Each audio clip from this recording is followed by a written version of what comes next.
3 runs. He ended up with a no decision. In fact, he hasn't had a winning decision since you go way back against Atlanta, April 18th. So hopefully Ian can put another W up tonight. And the first pitch is a strike. 72 degrees, just a perfect evening here at PNC Park. Ian Snell, the 0-1 to Granderson, and a strike 2. Curtis Granderson, the leadoff hitter with a lot of power. And also strikes out a lot for a leadoff guy. He has 18 leadoff home runs in his career. He lifts this one high in the air. That's playable for Andy LaRoche in foul ground, and there's one away. Let's take a look at the Buccos defensively. Behind Ian Snell in the outfield, left to right, Nigel Morgan, Andrew McCutcheon, Brandon Moss. Andy LaRoche just made that play. Wilson and Sanchez in the middle, and Adam LaRoche at first base. And Jason Jaramillo, the switch hitting catcher, behind the plate. Placido Polanco, the second baseman, 249 average. Snell deals high and in. One ball and no strikes. Mentioned it in the open. This Tigers team was supposed to be an offensive, just a power, and you know, these guys that usually have pretty good numbers are just not there. You know, Polanco, a guy not a power guy, but it always hit over 300. A little spark plug, perfect for that 2-hole. You look at Maglio Ordonez, he's been scuffling as well. Just a couple of home runs and over 200 at bats. 3-0 as Snell has yet to deliver a strike to Placido Polanco. So Ian Snell has a tendency to go pretty deep in counts, trying to come back here. And he does with a strike.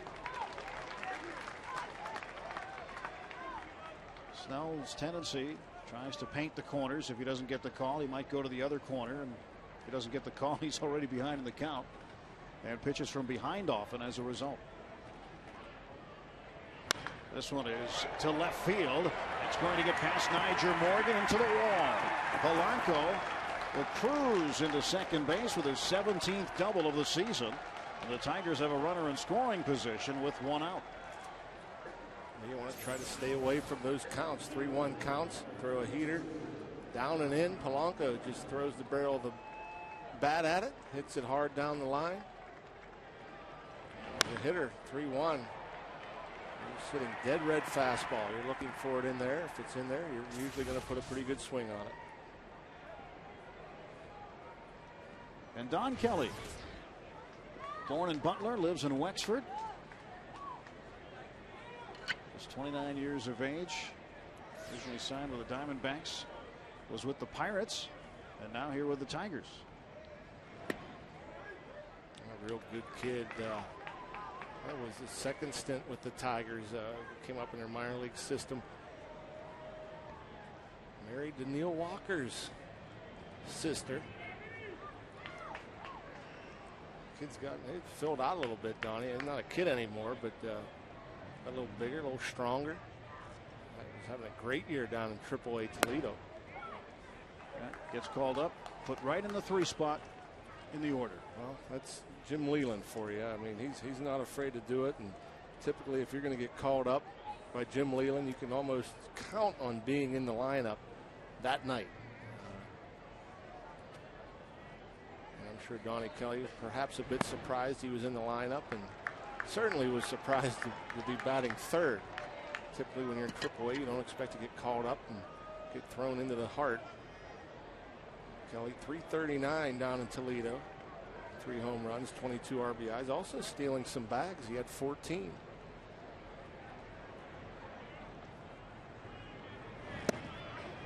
He takes a strike, 3-1. Kelly playing in left field. Majority of his minor league days, he played shortstop. Pretty good shortstop, rangy for a big guy. And that one's fouled away, and the count is full. 3 balls and 2 strikes. There's Donnie Kelly when he was with the Pirates, made the opening day roster in 2007. Diamondbacks after that. Played with Tucson. Has been one of the toughest players in the Pacific Coast League in recent years to strike out. And now with Toledo, got the recall today. Cleat Thomas sent down to make room for Kelly. 3-2 pitch. And this one to center field. Andrew McCutchen will make the catch for out number 2. Let's check out Rock's keys to the game for this interleague battle with the American League Central leading Tigers, brought to you by A&L Motor Sales. Well, hopefully you can reverse these interleague misfortunes as the Pirates, especially since 2006, just 15-33, which is worse than the major leagues. Tigers, by the way, second best. They have 43 wins. And for Ian Snell, there were some positives from that last start. The 3 earned runs, a quality start. Ended up leaving the game down 3-1. The offense took him off the hook, but I'm sure he can grow from that. Hopefully respond with another good effort. First baseman Miguel Cabrera. And he swings at the first pitch, and this one travels a long way to right center field. Brandon Moss on the track cuts it off. And the Tigers strand a man. No score through a half inning at PNC Park, and the Pirates coming to bat. Ian Snell holds them scoreless through half inning.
NC leading the way.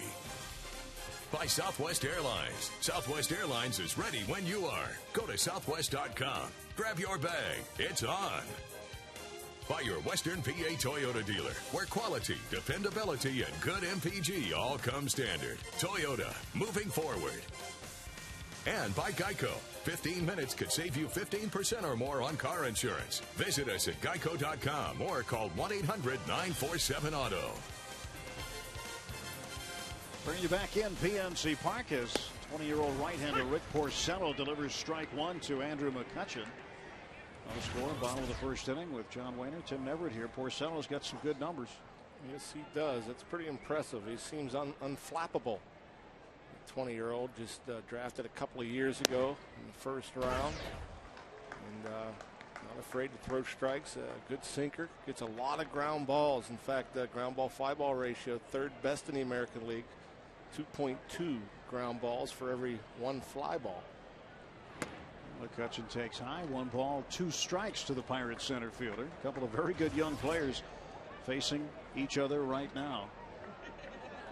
McCutchen's average at 316. That one is outside 2-2. We talked about Rick Porcello being the second youngest player or pitcher in Major League history to start out 5-0. You know who the youngest was? No. Dwight Gooden in 1984. Wow. He was younger than Rick Porcello by a few days. This one to right field, and this one is going to get down just fine. John Russell's Pirates lineup against Porcello and the Tigers, brought to you by PNC. McCutcheon's at the plate now. Morgan. Freddie Sanchez, he likes interleague play. .345 career interleague average at PNC Park. The LaRoches, Moss, Aramillo, Wilson, and then Snell batting ninth. 2-2 to Andrew McCutcheon. It's surprising enough. You look at Porcello and you see he's already thrown a fastball as hard as 95. And so a big curveball as well. Brandon Inge with a good backhand, and he throws out McCutcheon. Boy, it took a good play by the Tigers' third baseman to get him. Well, he may be the best in the business. Makes it look easy and just quick. He anticipates well. That ball's hit pretty hard, and he's already got a couple of steps to his right. Just makes it look easy, does Brandon Inge. Porcello, who likes getting ground balls. He appreciates it. And Porcello with this hard stuff and good stuff for a young guy. Obviously in the big leagues quite early. Never really been a big strikeout pitcher. Just 36 strikeouts in 61 innings. Down to shortstop, Ramon Santiago.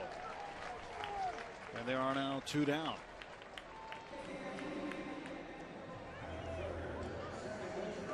In today's game, we are participating in the home run challenge. Today, every home run in this game raises $13,000 for prostate cancer research. You can make a pledge by calling 800-798-CURE, 800-798-2873. Freddie Sanchez trying to put 13 grand on the board, but he's going to get sidetracked here. A foul ball off his foot.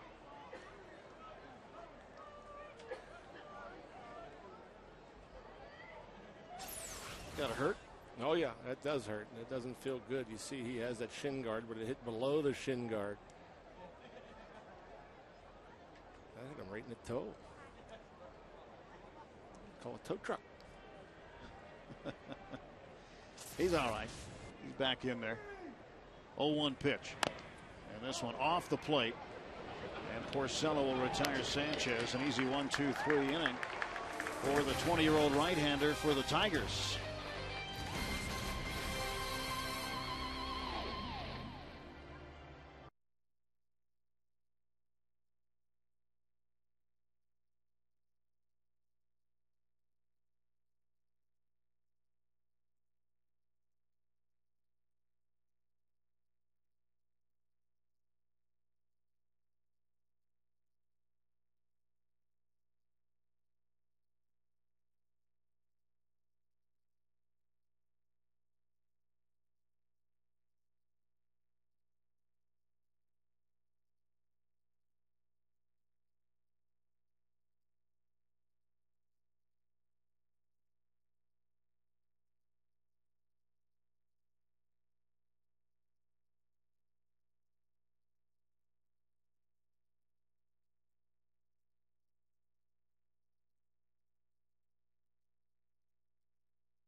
Foster Mattress.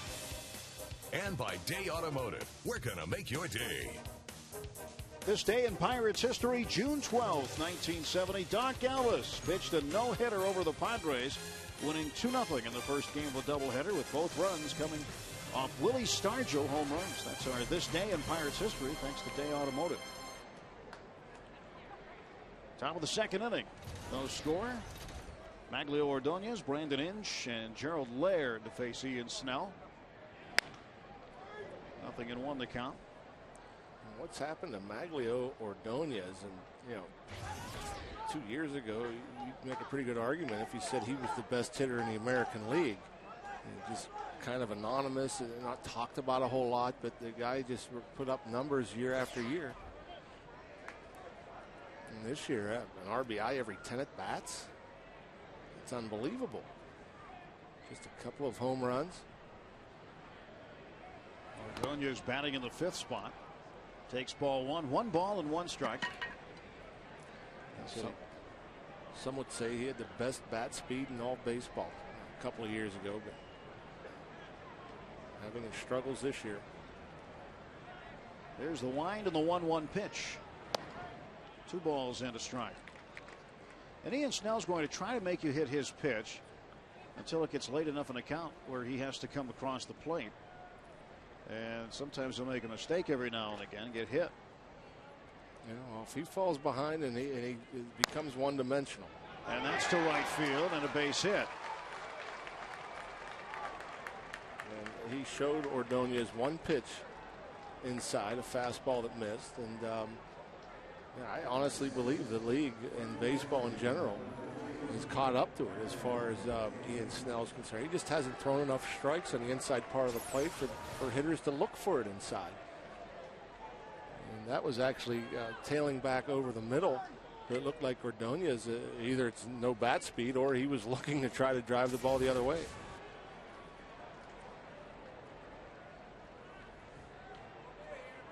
So Ordonez aboard and the third baseman Brandon Inge at the plate. Nobody out. And 1 on. And the pitch. Shot foul at the plate, 0-1. Crazy year for Brandon Inge a year ago. Removed from third base. Moved behind the plate. Kind of didn't play every day. Kind of an odd year for a guy that showed some decent numbers, good power numbers. Snell tried that breaking ball outside. 1 ball, 1 strike.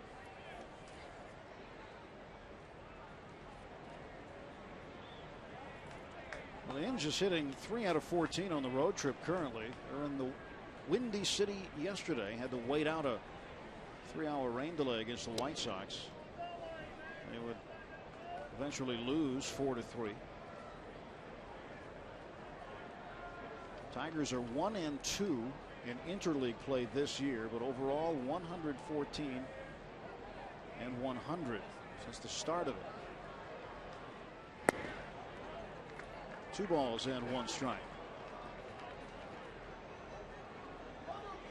Pirates could be catching this team at the right time, missing their best 2 starting pitchers, Edwin Jackson, Justin Verlander. The team are struggling on this 11-game road trip, hitting just 196 through the first 5. 2-1 pitch is hit fairly deep to left center field. Nigel Morgan will handle it. No chance. And Morgan gets it back in, and Ordonez has to stay at first base. You could hear our crowd mics down there, and you heard somebody yell, "No chance." And I'm wondering if that was Andy Van Slyke yelling at Magley Ordonez to stay put. Or was that Nigel Morgan? Yeah, as he's catching it, no chance. There is Andy Van Slyke, one of a number of Pirate connections on this Detroit team.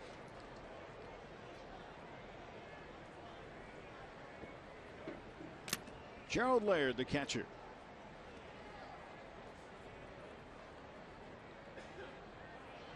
There goes the runner. Jaramillo throws down, not in time. And Magley Ordonez, a big jump on Ian Snell.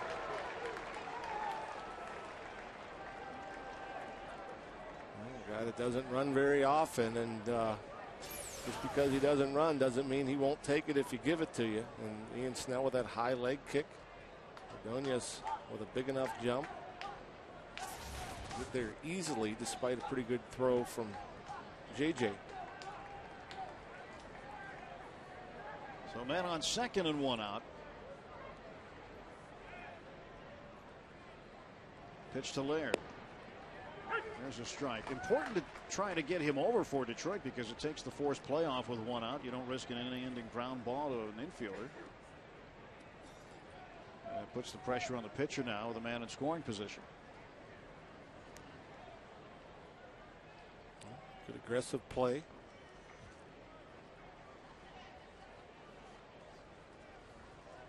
The 1-1 coming to Gerald Laird. And that's the pitch that Ian Snell wants to get called a strike. It's just on the corner. But C.B. Buckner tonight not giving it to him early. So, and it's good that he establishes the zone so that Ian knows what is a strike and what isn't. All right. And, you know, that's what he's been relying on, Ian, for a guy that's not comfortable pitching inside. He's relying on getting that call. C.B. Buckner calling the balls and strikes. Mike Everett at first. Jerry Davis, the crew chief, over at second base. And James Hoy is back at third. This crew just came from Boston where they did the Red Sox-Yankees series. Hoy was behind the plate in that series last night. 2-2. One out, top of the second inning, and Ian Snell pitching to the Tigers catcher Gerald Laird. Jaramillo set up way outside. And this one is hit hard down the left field side. It hooks foul.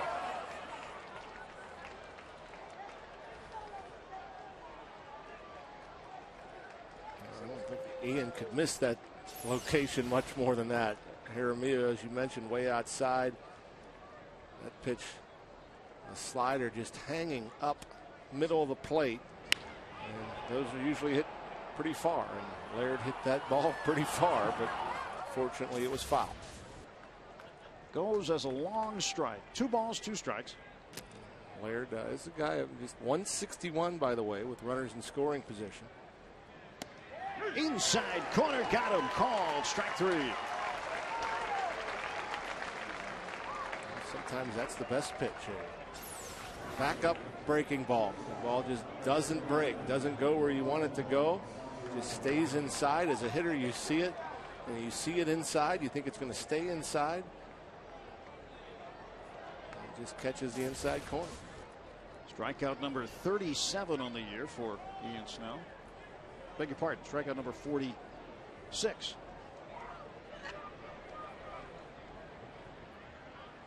Had it the other way. And this one right over the mound by Ramon Santiago. And Freddie Sanchez is going to perhaps save a run. That'll be a base hit for Santiago. Now runners at the corners and 2 down. And where you really want in these interleague games at home, you want the pitcher to lead off the next inning, and that's just not going to happen now. No, but you have a chance of getting out of it. That's seeing eye base hit. Splitting our 2 middle infielders perfectly. Fortunately, one of the 2 were able to keep it in the infield. But that's the thing that the Detroit Tigers haven't had to deal with, except for an interleague play on the road, where now they have to have a pitcher come through for them. This is where I think as an American League team, you're certainly at a disadvantage playing in a National League ballpark. Where I think it's a big advantage for American League teams when the National League goes to theirs.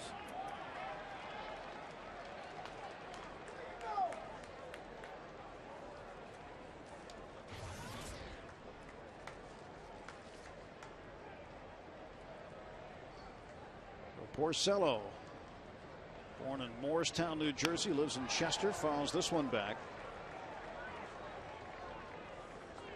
I have to guess. I guess I'm guessing this has to be his first big league at bat. Yeah, their interleague was against the Colorado Rockies, and he actually did pitch in the first game against the Rockies, so second time he's had to hit in a game. Oh, wait a minute, that was at hold on a minute. they have he's not on the stat sheet, so I'm assuming no, he hasn't. It is because that game was in Detroit, so they had a designated hitter. So this is his first major league at bat.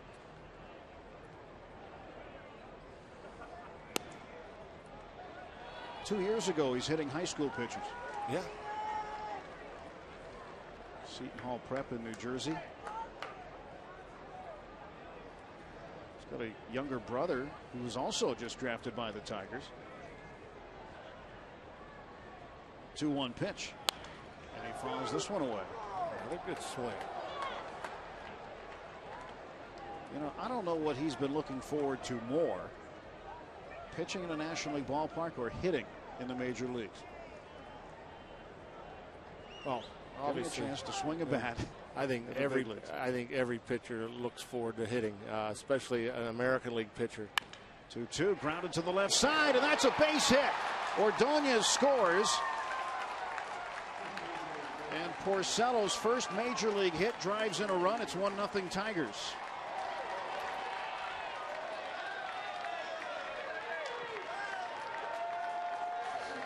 Crazy game. Who would have thought it? You know, Ian Snell, chance to be sitting in the dugout right now. 20-year-old pitcher. Probably hasn't swung a bat in a couple of years. Ian spins a slider up there. Porcello finds a hole.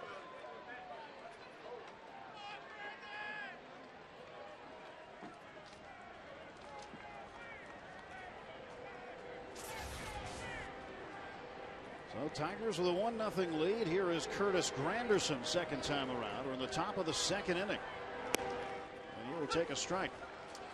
And you hope that that doesn't lead to more. Granderson is a dangerous hitter. 2 on and 2 out for Granderson.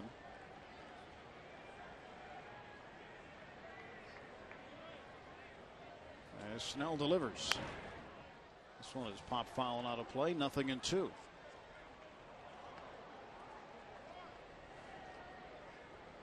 Granderson flying out foul to Andy LaRoche. Rick Porcello finding out what it's like on the bases now in the big leagues. 0-2 pitch. 1 ball and 2 strikes.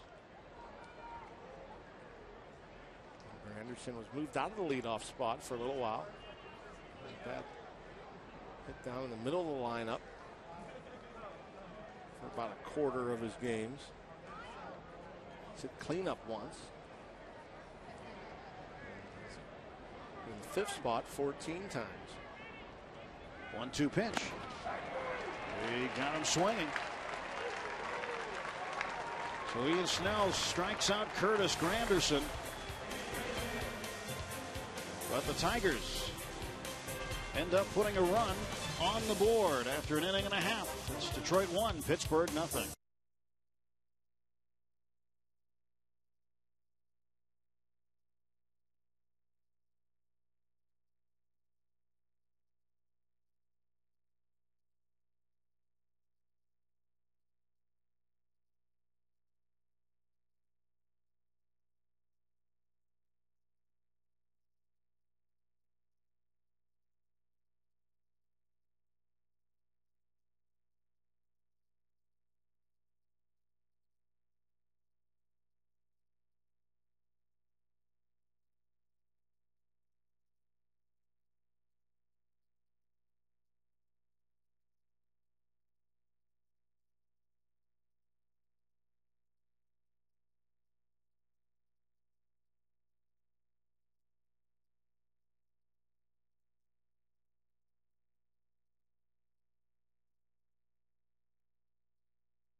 Strike 3 to Granderson. It's in the dirt. Now with 2 outs, Granderson should be running to first. Jaramillo needs to make sure. He goes and asks C.B. Buckner. And Buckner says, I don't know. And he waits for Granderson to go in the dugout. Once he does that, he's out. Yeah, well, that would be cool if you didn't have to go to the, I mean, if you go in the dugout and kind of run down, come back up the other side of the steps, run to first. It'd make it a little more fun. Well, Ian Snell gave up the 1 run on 3 hits. Again, the one big hit came off the bat of Rick Porcello, 20-year-old. His first major league at bat, drives in the run with a ground ball to the left side, just out of the reach of Jack Wilson. Adam LaRoche swings and misses. Lefties having much more success against Porcello than righties. The lefties on the year hit over 300 against them. 308. Righties just 186. And LaRoche to left field.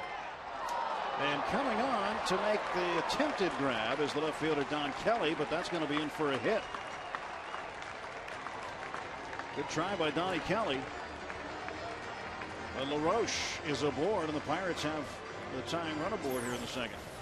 And Andy's hitting to his share of bad luck this year, and this would have been a heck of a play from Donnie Kelly. And no, he tried to sell it as it hit the heel of his glove.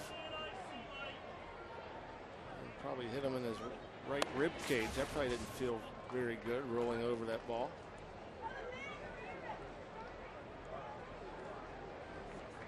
So man aboard, and yesterday's hero Andy LaRoche, who drove in the game-winning run plus an insurance run with a 2-out 2-strike base hit, and he goes the other way, and that's an unassisted double play. Shot right to Miguel Cabrera, and as Adam LaRoche tried to retreat, ran right into the glove of Cabrera. 2 down. Bad luck. Andy getting some of Adam's bad luck right here. I mean, that's picture perfect. That's what you want to do against a sinker ball or gets a lot of ground balls. Try to drive it the other way, especially with the runner on first baseman holding him on. That ball goes rattling around the corner. You have at least runners on second and third. Brandon Moss at the plate. His average down to 248. Here's a guy who's been struggling lately, needs to get some hits. Came in a pinch hitting role yesterday in Atlanta and struck out in the 8th inning. And not only does he need some hits, he needs some runs batted in. He needs some home runs. I mean, he's got so much talent, so much pop in that bat. 2-2. He's sitting on 14 RBIs, 165 at bats. And for the most part, hitting in the middle of the lineup. Strike. And it's in the dirt. Couldn't hang on to it. Gerald Laird. So it'll stay 2 balls and 2 strikes. 2 outs in the bottom of the second. And Rick Porcello, 6'5" and 200 pounds. First rounder, 27th overall 2 years ago. Strikes out Brandon Moss in another easy inning for the Tiger right-hander. It's 1-0 Detroit.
At a press conference here at PNC Park, General Manager Neil Huntington introducing the newest member of the Pittsburgh Pirates, #1 pick, Tony Sanchez, catcher out of Boston College. First team all ACC member out of Boston College, and we are lucky enough to have him in the booth here tonight. Tony, congratulations on becoming a Pirate. Thank you very much. It's an unbelievable experience, and I'm fortunate to be a Pirate. Pretty neat to be up here, huh? Yeah, absolutely. This is awesome.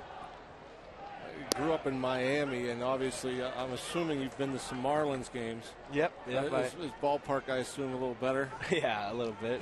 I mean, the fish, they struggle, and I mean, we try and get 10,000 people a game, and we can't do that. So, but I grew up a Fish fan, and the fans always seem to come out when they're doing well, like in '97 and '03.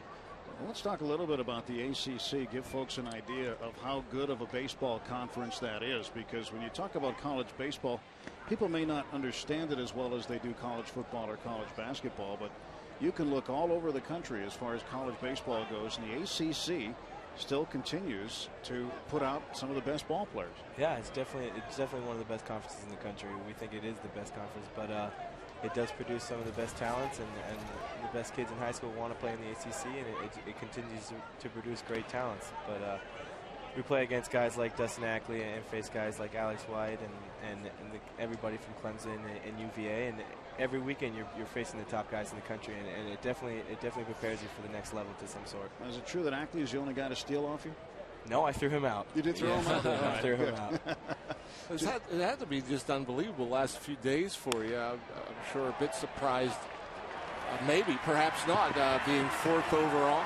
Yeah, definitely. I mean, I knew I could, wherever I was picked, I was going to have the opportunity to excel. But being picked 4th was a great thing to happen in my family and I thank my coaches at BC and my teammates and everybody involved. And I'm extremely fortunate. I'm grateful and appreciative of the opportunity that they've given me, and I look forward to excelling in the next level. Placido Polanco, the double, his second one of the ball game, so he's aboard with nobody out. Again, we're visiting with Tony Sanchez, the Pirates' first-round draft choice. And go ahead, Rob. No, I'm sorry. Everything I've read about you, and the thing I've probably been most impressed with. Nice what a play by Andy LaRoche. That's not easy. But the defense first. I mean, I love that. I was more of a defensive type player, and to hear you talk about your passion as far as receiving, throwing, and everything else, and not worried about your offense as much as you're worried about your teammates and making your teammates better, your pitching staff better, and how do you come up with that mentality that that's what you want to do? I want to be a great catcher more so than a great offensive player. It's come with the maturing process. I've developed developed strong talents at the plate and or behind it actually, and I definitely pride my defense, and I know it's come a long way, and it's what's gotten me to this point, and I give a lot of credit to the people who have taught me the tools behind the plate, Coach Engler and my catching coach in high school, Pete Gaffol, who's actually with Seattle right now, but they definitely fine-tune everything that I've learned back there, and it's what's gotten me to this point, and it's what's going to help me get to the next level, to where I want to be. Tony, the Pirates played a 15-inning game on Monday against Atlanta Braves, but that's nothing compared to what you went through against the University of Texas, catching all 25 innings in that game. That made a lot of news a few weeks ago. It was Cabrera to center field right in front of McCutchen, 1st and 3rd now for the Tigers. Not only is it difficult catching in an extra inning game, but 25 innings. Yeah, that was like catching a weekend series in one night. Yeah, it was, and you had to come back and play. Was it Army the next day? Yeah, Army. We had a quick turnaround, 12 noon. How did that feel? I mean, how do your legs feel after catching 25 innings the next day? That's the first time in my career of catching that I actually felt like I had knives for ACLs. every time I went down to squat for the new inning, I was just like, uh-oh. My knees were yelling at me, and my feet were pounding. With the turf at UT's field, the sun just bakes it. So with me squatting on the field and not being able to move my feet around much, my feet just baked inside my cleats, and that just made it that much tougher. But it was a great experience and a great thing to be a part of, and I wish we came out on the winning side, but it's still. I mean, it was just a wonderful time. I'm sure that clay around the plate area too, baking gets hard as a rock too. Probably like standing turf. on cement. It was even around home plate. Yeah. The only turf? dirt on the field was the mound. No kidding. I never heard of that. Yep. Offensively too. I mean, you read so much about you defensively, but obviously you have offensive skills. ACC. All ACC as a catcher, the Cape Cod League, where you used a wooden bat, correct? Mm-hmm. Yep. You hit over 300 there, and that's no easy league. It's all the top players in college. So, and you've developed more and more power. Double digits home runs, and so I don't want everyone to think you're just a defensive catcher. You've obviously done some good things offensively as well. Yep. I mean, the Cape was a big step for my game, and showing everyone that I could do something with the wood bat and against the best competition. Sanchez making a turn. That's a double play. Well, Tony, we wish you the best of luck. Have fun going down to Florida and then wherever they send you. Glad you're a Pirate. Thank you very much. Appreciate it. Tony Sanchez joining us, and Andy LaRoche. The fine defensive play. 1-0 Tigers.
Ian Snell, 7-8-9 to face the young right-hander Rick Porcello. 1-0 Tigers, and the pitch is in there for a strike.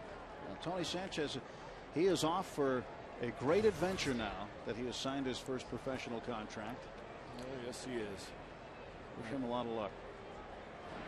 0-1 pitch is low. 1-1. I don't think anybody. I don't even think he understands what he's getting into, and as far as the daily grind, it's totally different than anything they've done in their baseball lives. As far as college, you probably played 4 games at least. Big Ten, where I played, you played 4 games every weekend and maybe a game mixed in during the week. But he's on a journey to where he's about to play every day, and through bus rides, through hot weather, through rainy weather, through just a lot of obstacles. It's not an easy process. I don't care if you're in the first round or 50th round, if you're a catcher, a position player, or a pitcher. This one gets through. Took a good skip over the glove of Miguel Cabrera. And that's in the right field for a single. So a leadoff base hit for Jason Jaramillo.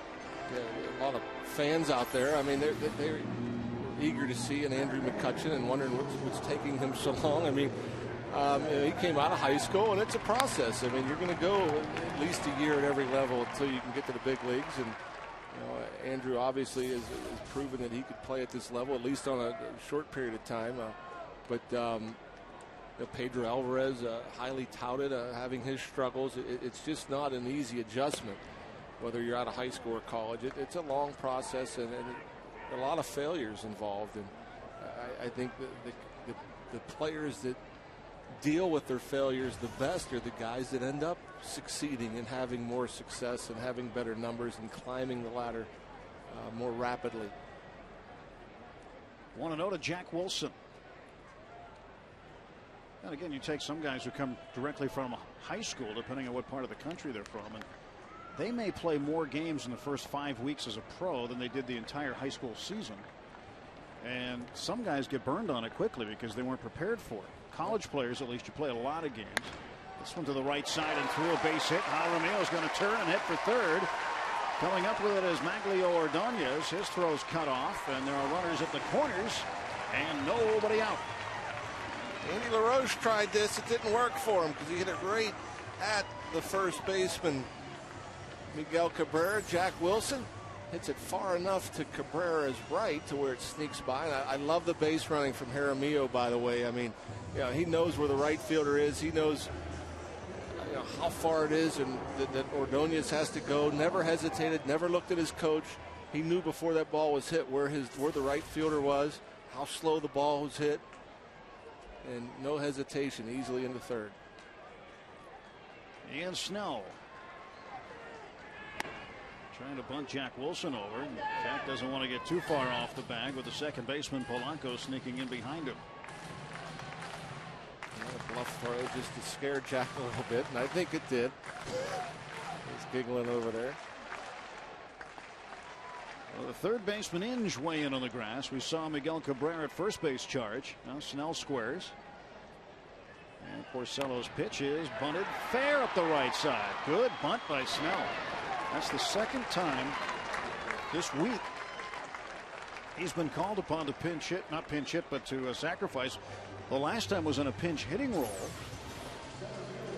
He's done a pretty good job bunting. He gets it out there early. He's not trying to trick anybody. Get the barrel out there before he even starts his motion to the plate. It makes no difference, and the bat's out in front of home plate.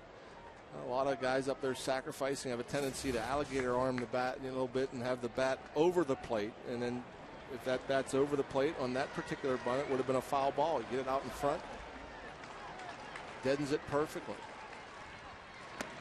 McCutchen takes ball one. Now you've got Jaramillo down at third base. He's the tying run. And at second base, Jack Wilson, he's the go-ahead run. One out. And the pitch. And this one to Inge. And they've got Jaramillo hung up. McCutchen going to take off for second base as Jaramillo gives himself up. So now there are two down, second and third. As Jason Jaramillo had a ball hit right back at him to Brandon Inge, and he was trying to go on contact, and he's out. Yeah, and that's the right play to send him on contact. But the frustrating part is Andrew McCutchen with the infield, the middle infield back. You want to try to hit the ball through the middle. If you get a grounder to short, you have a run. Your ground ball to second, you have a run. Ground ball to third. The right play is to go on contact because you're in the same situation now as before you hit the ball. A guy with McCutchen's speed, if you stay in the rundown long enough, he's able to get the second. So nothing lost going on contact, but a lost opportunity by not hitting the ball up the middle. Pretty fundamentally sound rundown by the Tigers. The way you like it, one throw. Yeah, but a good job by Jaramillo getting far enough away from Inge. Typically, as a defender, you want to get that runner going as fast as you can get him to run to kind of get the one throw in the tag so McCutchen can't go to second. But I think what Jaramillo did was he got far enough away from Inge to make him throw the ball to the catcher early enough to where now the catcher Laird had to get him back towards third base, and so that took enough time for McCutchen to easily get into second. Ball and a strike to Niger Morgan.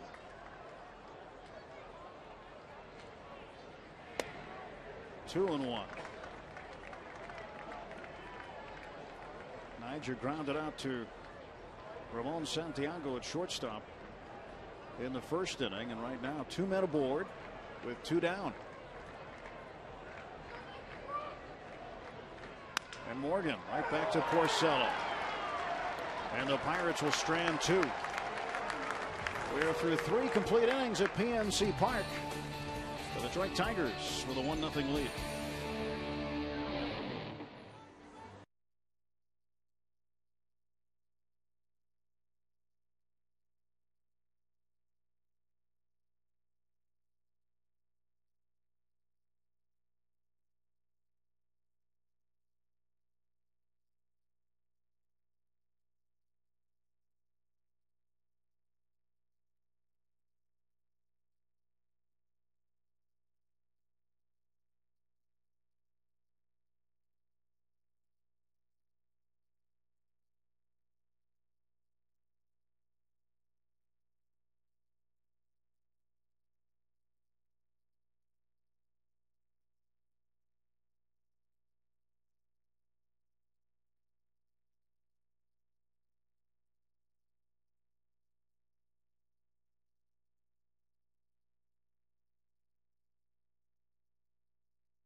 It is time for tonight's Aflac trivia question.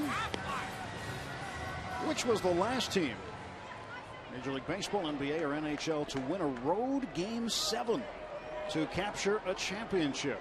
Very good question. Very good question. We'll give you the answer in the bottom of the fourth inning. Along with John Wayner, Tim Neverett here at PNC Park. Top of the fourth, 1-0 Tigers. First of a 3-game interleague set. Steve Blass is off this weekend. And Brandon Inge to lead off against Ian Snell. Takes high for ball one.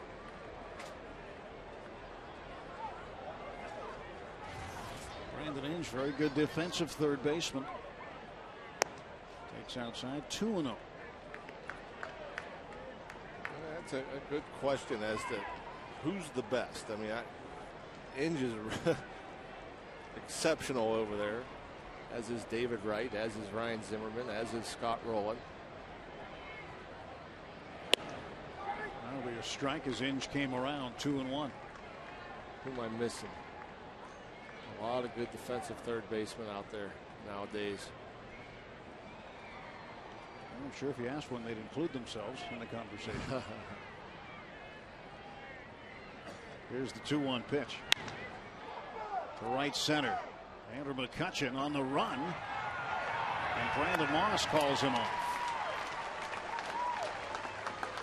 Tomorrow the Pirates host the Tigers in Game 2 of this series. All fans in attendance will receive a Honus Wagner 1909 World Series collectible. Compliments of Sony, modeled by third baseman Andy LaRoche. It's also an Eaton Park Scratch and Win Saturday. All fans receive a scratch card good for prizes from Eaton Park. To get your tickets, 1-800-BUY-BUCKS or visit pirates.com. Pretty neat collectible. Arguably the best player that ever lived, Wagner. One out, this one to second base. And Sanchez throws out Gerald Laird, 2 away. And that's how Ian Snell wants to get his outs. Quickly and do some ground balls.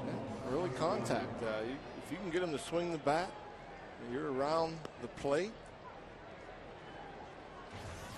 That's what you want. I mean, this stuff is good enough to get hitters out consistently at the big league level, but you got to pitch ahead. You got to pitch with aggression. At times, I think Ian gets away from that. And Santiago down to second, and Sanchez throws him out. 1, 2, 3 go the Tigers in the top of the fourth. Just 6 pitches for Ian Snell.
And on this date, 2 seasons ago, Justin Verlander of the Tigers throws a no-hitter, blanking the Brewers 4-0.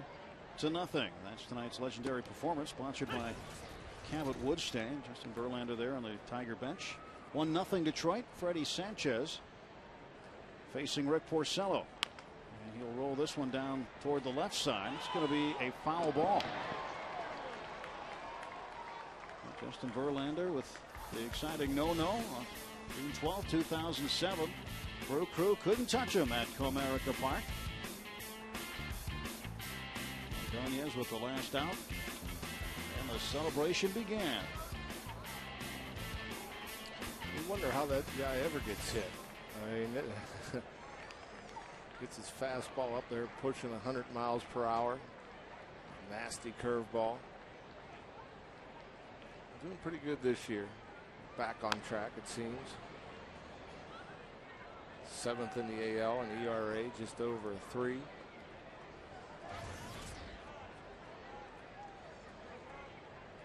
Freddie Sanchez 0 for 1. He's got a no ball, 2 strike count. And that one gets away. 1-2.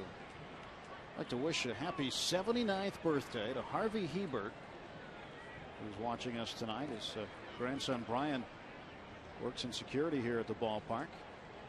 Happy 79th, Harvey.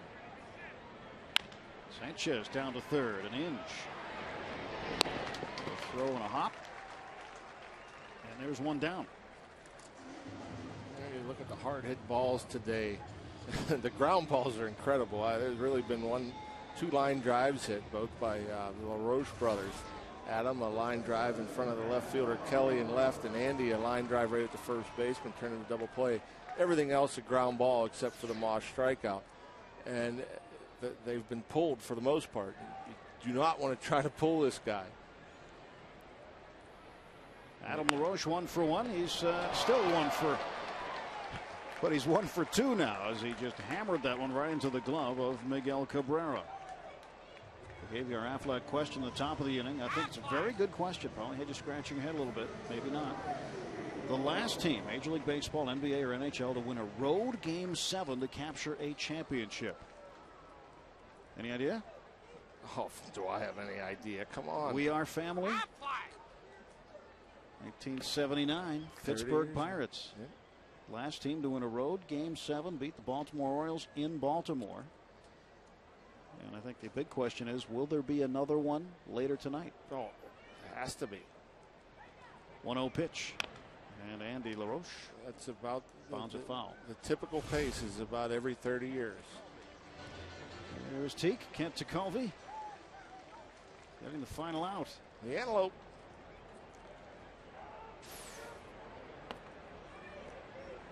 That was my team. Playing wiffle ball out front. Those were my guys. There's the pillbox hat. Saw Teak in the press room today. Talked to him a little bit. Looked exactly the same. He does. 1979.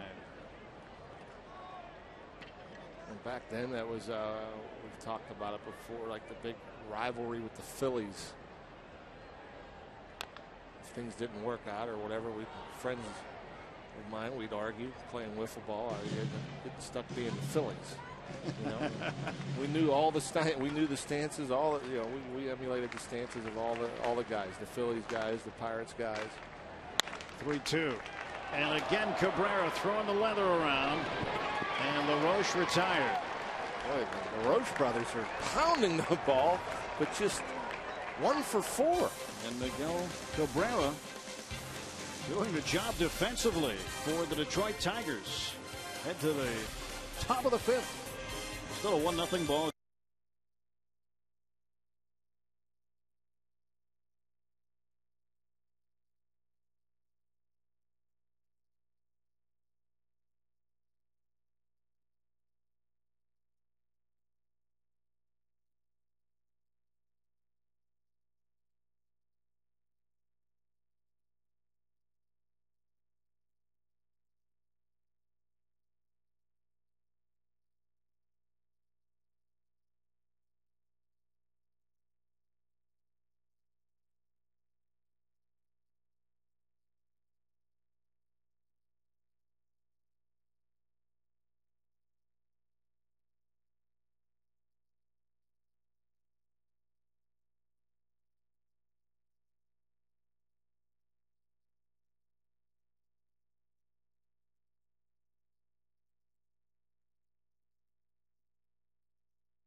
30th. You can bid on great items like a Chicago road trip to see the Bucks, an opportunity to run the Great Pierogi Race, and more. Remember, it's all about the kids when you place your generous bid on Tuesday, June 30th. John Wayner, Tim Neverett, Rick Porcello at the plate. 1-for-1. And a 1-0 Tigers lead. Detroit and Pittsburgh playing here. Game 1 of a 3-game interleague set. And Porcello pops this one up on the right side. Adam LaRoche gives it a look. And that one is grabbed by the kid in the glove. Nice catch. And here we are in the 5th inning. Good catch there, by the way. See, he didn't drop his food either. No. Now that's a big time play. That's nice. Looked like a big time hamburger, too. Look at that. Could have offered Adam a bite. Look at that. That's Permanis. I mean, like coleslaw dripping out of there. French fries.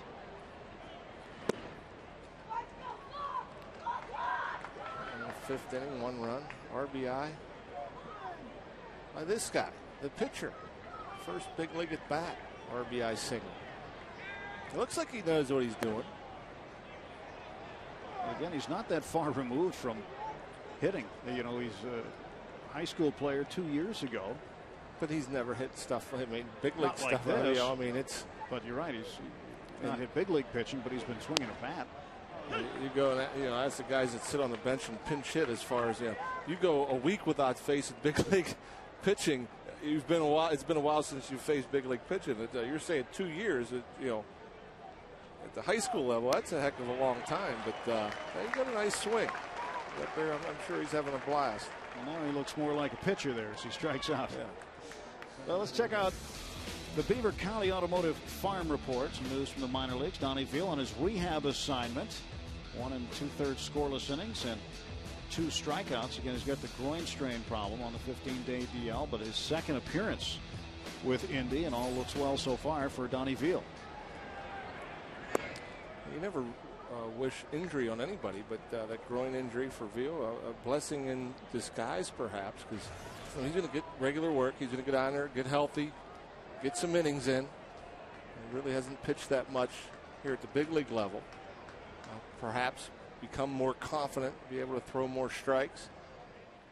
1-0 pitch, and Granderson smacks it deep to left center field. Getting underneath it is McCutchen right in front of the north side notch. And there are 2 away. Andrew McCutchen covers a lot of ground. Yes, he does. Both those guys out there. That's a lot of ground to cover for Andrew McCutchen. Nigel Morgan from right center all the way over the left field line. There's a lot of green, and I don't think you can find 2 better guys, 2 faster guys to cover all that territory. When McCutchen was going 1st to 3rd in a game in Houston, John, I know you remember this, when he touched second base and took off for 3rd, I was hoping he had some breaks, because that's about the fastest, and that's including Nigel Morgan, that's including Willie Taveras of Cincinnati, it's including Michael Bourne of Houston, the faster guys in baseball. It was the fastest I'd seen a guy turn second and head for 3rd. He could fly. It's fun to watch. Strike called on the outside corner to Placido Polanco. Polanco with a glance back. Ian hasn't been getting that call early on in this ball game. 1-1. Now it's 1-2. And Ian Snell pitching ahead in the count. He did so in the 4th inning when he got him 1-2-3. He's got the first 2 outs here by pitching ahead in the count. He had been not throwing the first ball strike. Now that he's been hitting the first ball strike and staying in front of the hitters, he's having more success. Yeah, absolutely. I mean, it sets everything up. Did you see the pitch count there? It's so much easier to pitch in this league if you're ahead.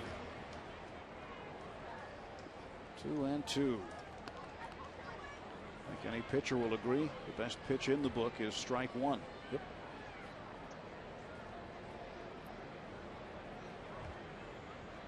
Two and 2 the count to Placido Polanco. Second baseman for the Tigers. Snell's wind in the pitch. And Polanco is 3 for 3.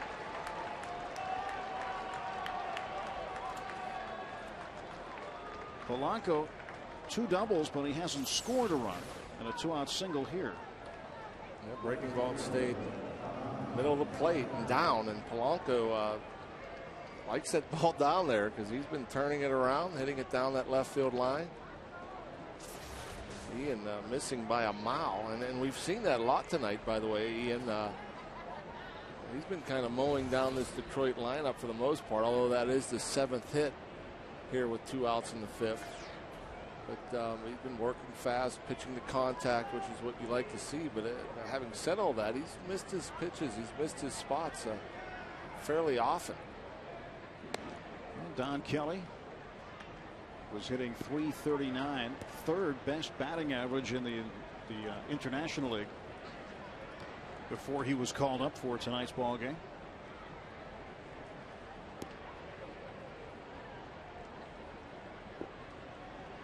Throw to first. So the Wexford, Pennsylvania resident will have to wait for the next offering here from Ian Snell.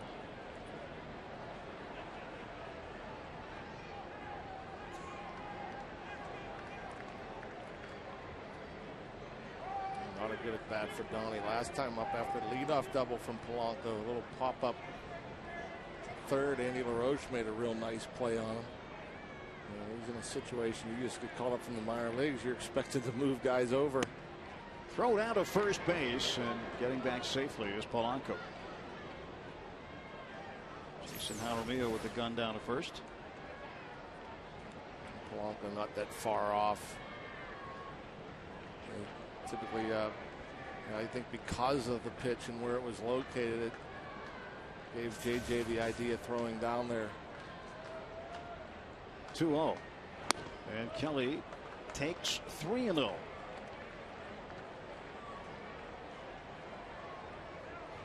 Two down, top of the 5th.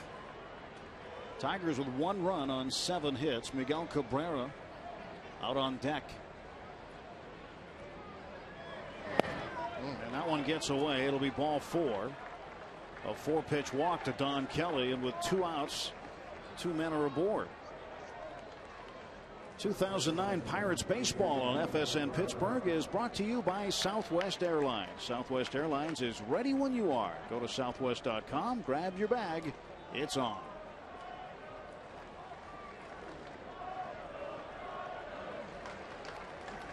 Cabrera flied out to right field in the 1st inning, and then got a base hit. Was forced at second when Ordonez hit into a double play. 2 men on, 2 out for Miguel Cabrera. Ian Snell has handled Donnie Kelly his first 2 times up. That's a huge walk right there. 4-pitch walk to Kelly when you got Cabrera up now. Cabrera, their best hitter, most productive hitter on the year, hitting .352 with runners in scoring position. Perennial all-star. And Cabrera to the left side. Jack Wilson. He'll go the long way, and he gets Cabrera, and the Tigers will strand 2. We're halfway home at PNC Park. 1-0 Detroit.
Wilson this inning to face Rick Porcello. Moss takes ball one. Moss struck out in the second inning. He is 0 for his last 12. And in that time has struck out 5 times. This time he lifts it to left on Kelly. Will track it down for out number 1. Take a look at tonight's Home Depot doing more on defense, and it centers around the Tigers' first baseman Miguel Cabrera. Unassisted double play there. Adam LaRoche lines one to him, and Andy LaRoche has one taken away by him. That's the Home Depot doing more on defense. You know who he's starting to look like, don't you? Who's that? Fellow countryman, the big cat, Gato. Galarraga? Yep. And this kid's only 25 years old. Jaramillo goes the other way for a base hit. Jason Jaramillo 2 for 2. Going the other way. Staying on top. Yeah, Galarraga was a pretty good defensive first baseman for a big guy, as you'll see the swing of Jaramillo. That ball's running away from the hitters. Try to pull it, you're rolling over on the ground. Go the other way, pick yourself up a knock. Funny game as I sit there and Jaramillo had like a little bouncing seeing eye single to the right side first time up, a little off the end in the left to go 2 for 2. And we mentioned earlier the end of that fourth inning, Adam and Andy LaRoche just scalded 2 balls into outs. Poor Andy, 2 line drives today, nothing to show for it. And Jack Wilson pops this one up to Cabrera. And Wilson is out. Let's take a look at tonight's Barrel Automotive League leaders stat. The largest decrease in ERA from 2008 to 2009. Mariners the most, Tigers second most, and the Pirates third most. That's a significant improvement and a major pitching statistic from the team point of view. No question. The Mariners leading the AL as far as lowest ERA. Yeah, no telling where the Tigers would be if they would have gotten the offense that they've expected this year. So Snell up there. Sacrifice bunt last time, moved Wilson over to second base. So no plate appearances officially for tonight. No at bats. And that is on the corner for a strike. 1-1 to Snell. 182 is his average. Ian Snell has 4 hits in 22 at bats. Yeah, that sinker, some kind of nasty. He really hasn't gone to much else either. He's basically pounding sinkers. See the late movement? I mean, he's been very efficient. Right around the 60 pitch mark. Hey, Porcello spent the whole season last year single A ball in Lakeland. And you know, you talked about that earlier about as far as new draft picks and everything else, kids just out of high school, college, what have you. And they're going to be careful with Porcello. He threw 125 innings a year ago in A ball. Now he's in the big leagues, a longer season, obviously. But they've limited him for the most part. Pitch count wise, he's been over 90 once. He's thrown 95 in one of his first 11 starts. You know, every other start basically in the 80s, and they'll try to keep his innings down that way. He's gone 7 innings twice, never more than 7, and it's because you don't want to go from 125 to 200 innings. That's a huge amount. That's a large number. That's how pitchers get hurt, I believe. No telling how many innings he pitched in high school, but you have to assume they might 30, 40 games. In Jersey, they may have only played 25, 30 games. But you assume he maybe pitched 70 innings tops. Well, 25 months ago, he had a 77 pitch perfect game. Yikes. And there goes Ian Snell down on strikes. We are through 5 full.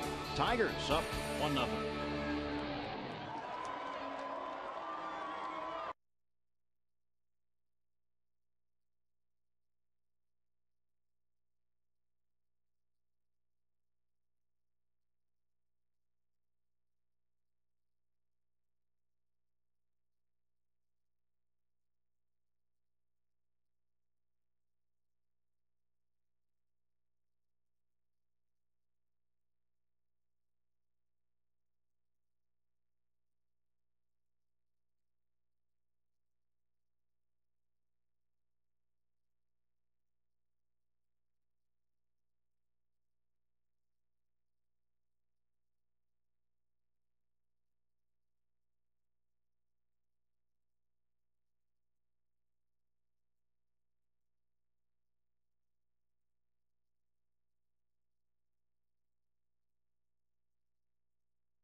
you don't want to go too fast to where you don't give the runner a chance to get out to a lead or make where he can think that you can catch the entire tip on Sunday's Pirates pregame show beginning at 1 o'clock right here on FSN Pittsburgh.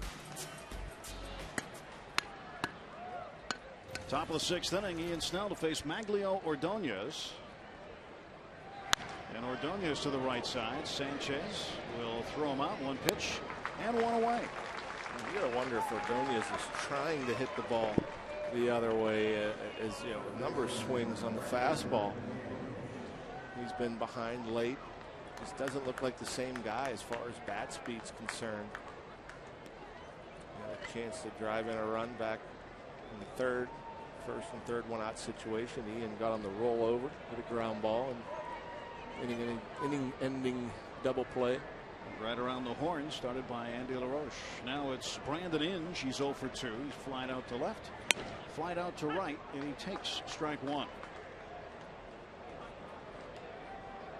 Inge is tied for 13th in the American League with 13 home runs. He's hitting .292 on the road, and at home only hitting .250. So he seems to like games away from Detroit a little better. 0-2 the count to Brandon Inge. Got off to a great start this year.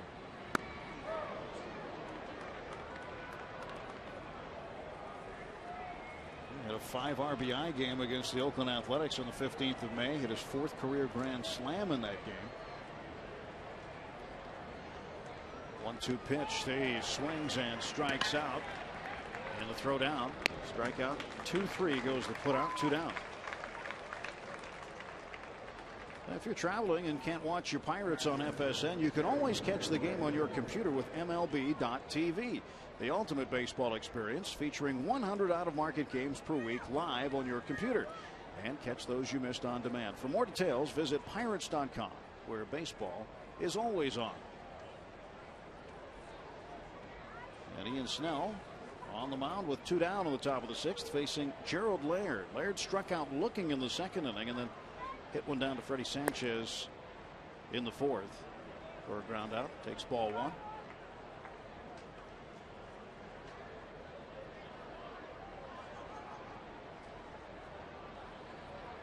Over his last 22 games, Laird is hitting .258. And he rips this one down the left field line, and that one is a fair ball. Ground rule double. So Laird is in. And this is the second or third time that there's been 2 outs for Ian Snell, and he's given up a hit. Well, hopefully leave him out there. Keep this a 1-run ball game. It's just a heater down the middle. And Laird turns on it.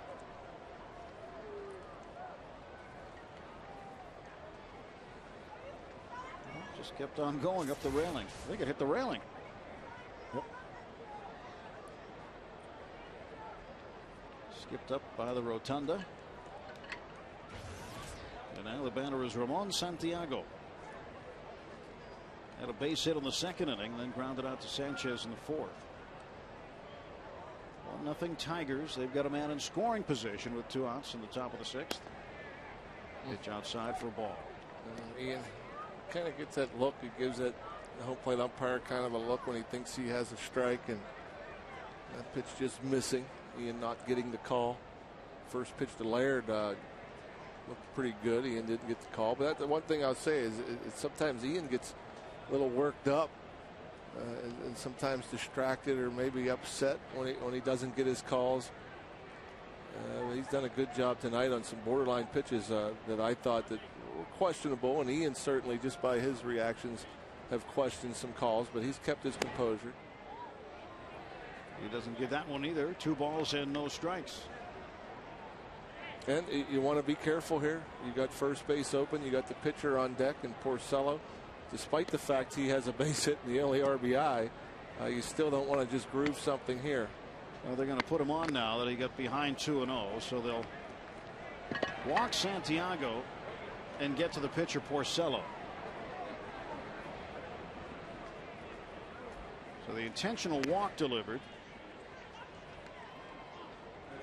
That will give us an opportunity to check out the horizon, the road ahead. Here's Pirates' upcoming games and TV schedule tomorrow night and Sunday afternoon against the Tigers, and more American League action as we take it to the Twin Cities and the Metrodome, the Hubert H. Humphrey Metrodome, Tuesday and Wednesday night games against the Minnesota Twins.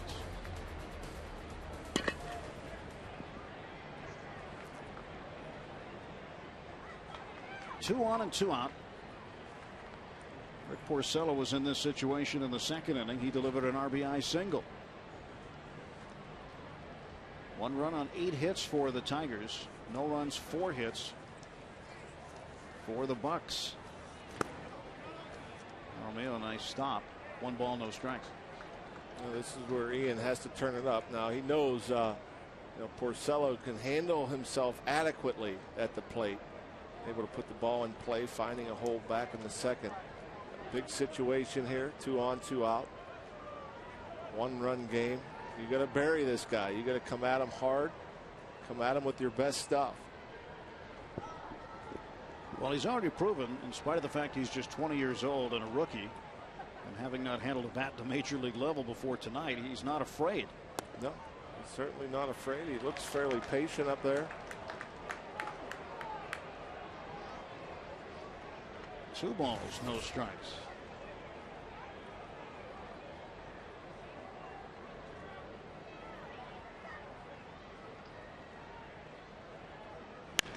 And this one to right field. That's a fair ball right on the line. Another run will come in. And it is 2-0. And Rick Porcello, who never has come to the plate in a big league game before tonight, has driven in both Detroit runs. Remarkable. Well, we're set up right down the middle. It goes down the middle. And Porcello gets bat on ball. Gets barrel to it. Right on the line.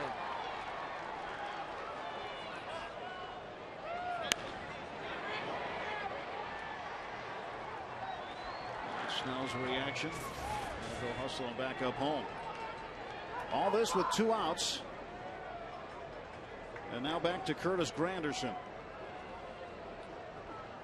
And Leo going to put on the signs. If Porcello, the pitcher at first base, steals second, then then I'll have seen everything. Granderson takes high ball 1. Now Ian has to get over it. It's still a 2-run game. You got a dangerous hitter at the plate in Granderson. Dontrell Willis, he will pitch on Sunday. He can handle the bat a little bit. And this one up in the air to shallow left and down the line. Nyjer Morgan will make the catch. Another run comes in on 2 hits. And Rick Porcello, the Tigers pitcher, is driven in both Detroit runs.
Hits this one down behind third base, and Andy LaRoche eyes in back of his head. How does he make that catch? It's the Coors Light Freeze Cam, brought to you by Frost Brewed Coors Light, the world's most refreshing beer. Downtown Pittsburgh on a 72-degree June evening. Pirates trailing 2-0 to the Detroit Tigers. And Rick Porcello delivering to the top of the order. Andrew McCutchen. McCutchen grounded out in the first inning, hit into a fielder's choice. He is 0 for 2. And has a 1-1 count on him. McCutchen, Morgan, and Sanchez to face Porcello. Pirates only 4 hits. They're trying to find a way to get to the 20-year-old. Well, had a great opportunity back in the third inning. Second and third, 1 out. And McCutchen fouls it away. 2-2 the count. Andrew was hooked the ball right at the third baseman, unable to get the ball in the middle of the field, which would have resulted in a run. 2 balls, 2 strikes. And McCutchen bangs it foul. Last couple of days against Atlanta, didn't get too many hits. He had one at the right time, though. It came when he led off the top of the 9th inning. John Russell was glad to see that. He would eventually score the game-winning run knocked in by Andy LaRoche. This one pulled into the Pirates dugout. Had Brandon Moss ducking for cover. And you get that late movement. A sinker baller. That's one thing you think about, because that ball just keeps riding in on your hands, and you just want to get that barrel out there earlier and earlier. 2-2 rolled foul. And I know I say it a lot, and it's probably I probably make it sound easier than it actually is. As I say, oh, you get a sinker baller, get them up and go the other way. It sounds simple and easy, and I hope I don't come across that way, but they keep running that thing in on your hands. You got to find a way to get the barrel out there. That one outside, and the count runs full to Andrew McCutchen. You almost hope that they'll elevate, leave it outer third or outer half of the plate, that you can go the other way. But it's not always so simple. Hitting a big league baseball, period, isn't so simple. Porcello has been very tough on right-handed hitters prior to tonight's game, holding them to a 186 batting average. Only 19 hits and 102 right-handers faced prior to action tonight.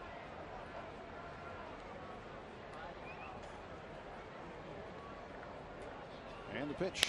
This one is hit pretty well to left center field, but it's going to hang up there for Don Kelly. And McCutchen is out.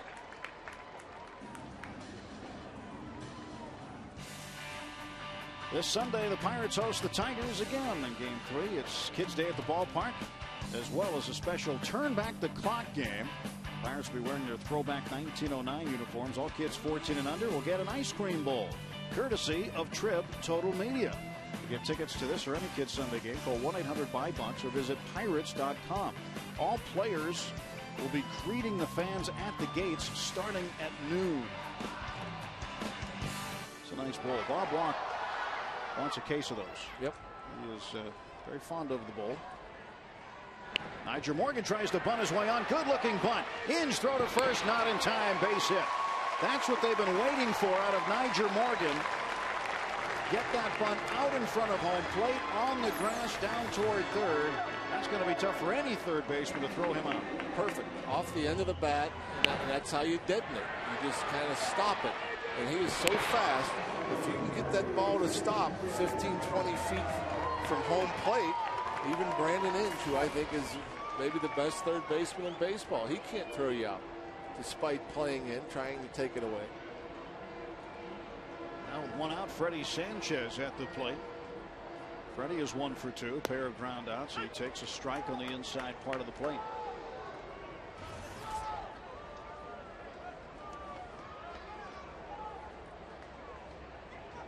Sanchez 2 for 4 with a double on Wednesday against the Atlanta Braves.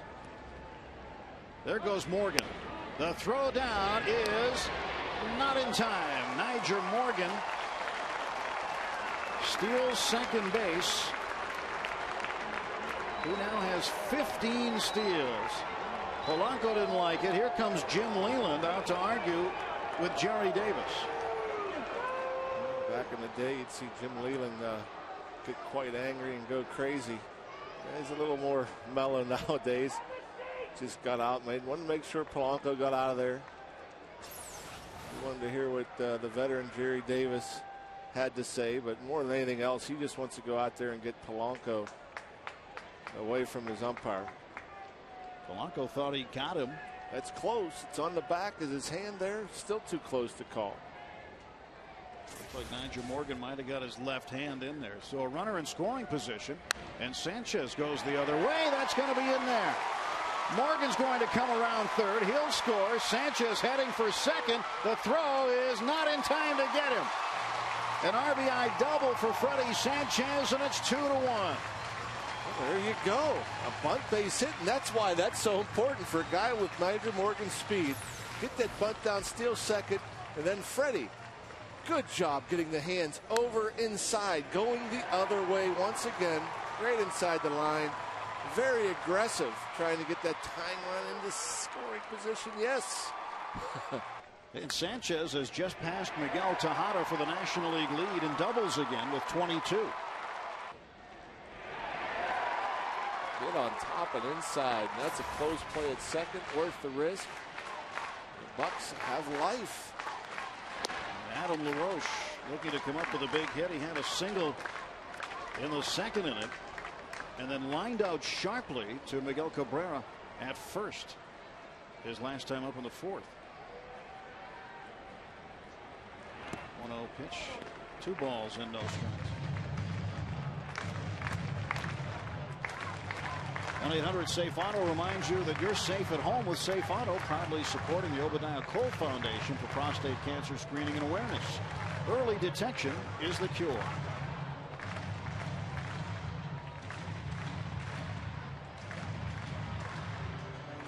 Rick Knapp, the pitching coach, out to visit with Rick Porcello. 2 balls and no strikes. Adam LaRoche has a chance to drive in the tying run here.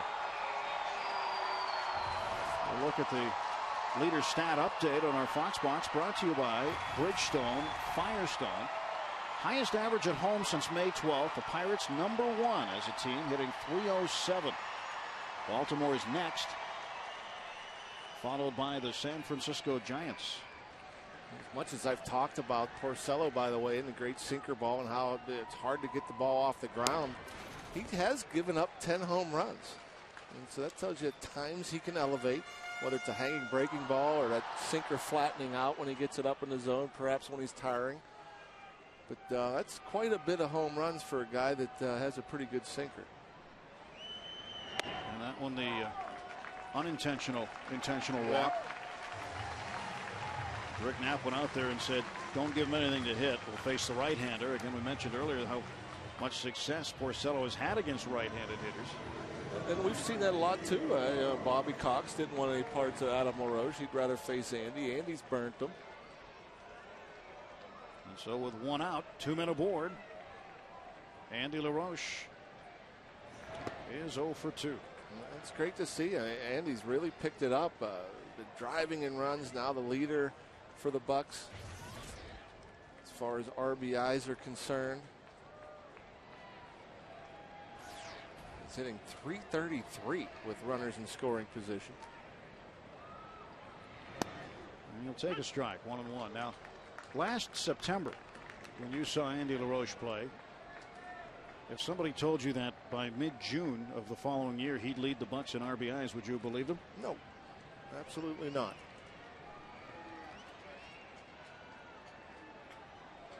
The 1-1 pitch, and this one sharply hit down to the shortstop. They go to second for 1, back to first, and that's a double play. But the Pirates end up getting 1 back on the RBI double by Freddie Sanchez, and Porcello benefits by the Tigers' twin kill.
until it's FSN night here at PNC Park. Before the game, Mike Welsh, production assistant at FSN Pittsburgh, throughout the ceremonial first pitch to battery mate Tony Ferriolo, who also is a member of the FSN family.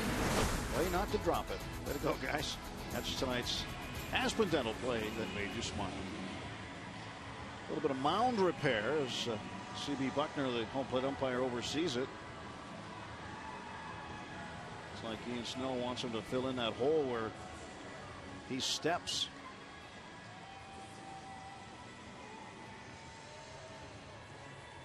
It's a big weekend for the Pirates, being home only for a short time, with some great events going on, including tomorrow at the Dick's Sporting Goods at the Mall at Robinson. It's the Gloves for Kids event. Greg Brown hosts it. 3 one-hour autograph sessions for a donation. You will be able to get autographs, and you'll be able to bid on some memorabilia. And again, all the proceeds go to purchasing gloves and equipment for some at-risk baseball and softball teams that need some help in that category. Players you see: Matt Capps, Ross Ohlendorf, Jack Wilson, Brandon Moss, Nigel Morgan, Jesse Chavez, Andrew McCutcheon, Jeff Karstens, the LaRoche brothers, John Grabo, Ian Snell. They'll all be there. And of course, Greg Brown, see him working hard in the radio booth tonight, entertaining Bob Walk. I don't know if he's enjoying. Look at his face. I think he liked going it alone. I don't think he's a big fan of having company. Well, yesterday, was it 2 days ago? 2 days ago. In Atlanta, Greg worked the radio game by himself. You were attending his son Tyler's graduation, Seneca Valley, and Thomas Jefferson. Thomas Jefferson, I'm sorry. That's okay. That's one. One down, 3 to go. Top of the 7th, 2-1 is the score in favor of Detroit. Ian Snell dealing to Placido Polanco, trying to find a way to get him out. 2 doubles and a single. Polanco's done a good job at the plate for Jim Leland's Tigers. And he is doing very well at the plate, going 4 for 4. This time a leadoff single. Snell can't get him out. I'm ready to say start pitching him up. Typically you want to pitch guys down, but Polanco, he's been hitting everything down in the strike zone.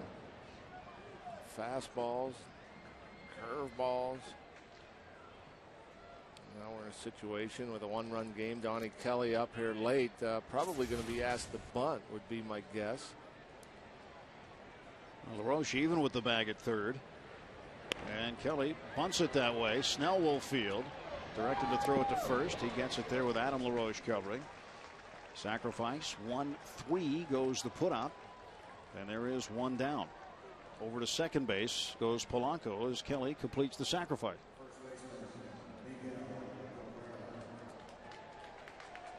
And Miguel Cabrera will have an opportunity now. 1 for 3.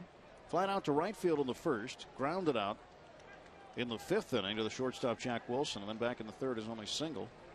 He would have been forced at second. It's part of an inning-ending around-the-horn double play pulled off by the Pirates. Their 68th double play of the year. Snell's pitch. Outside, ball 1. Cabrera, former third baseman, playing first. And I'm wondering if he's going to be able to keep his body in shape, you know, over the next who knows how many years. Just 25. I mean, he's a big kid. He's put on some weight. I mean, he's still strong. I don't want to say he's sloppy or whatever, but obviously as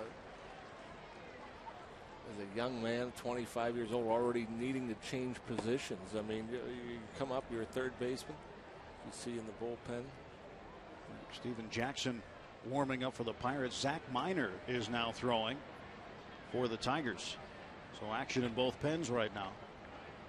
1 ball and 1 strike to Cabrera. This one to shortstop. Jack Wilson gloves.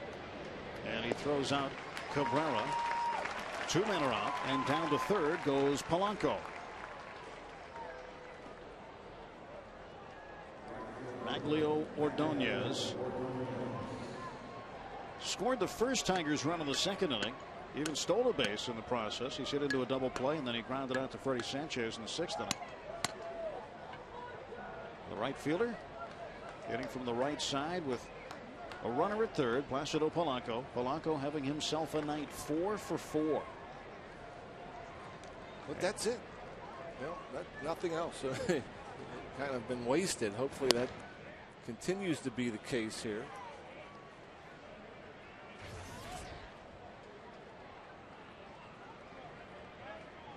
.279.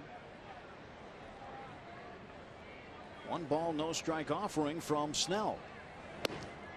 Just missed inside. I didn't like either one of those calls. Thought the breaking ball away could have been a strike. And he comes in, and look where Jaramillo's set up. Unless he's set up off the plate, he pulled it in a bit. That usually gives you a sign. Buckner lines up right over that inside corner, so he had a good look at it. 2-0 to right field. This one will hook foul. You know, it's somewhat amazing. I'm looking at Ordonez and talking about the year he's having. 2 home runs, 21 RBIs, and over 200 at bats. He's hit .333 with runners in scoring position. He's had some 68, 69 runners in scoring position. He's driven in 19 of them.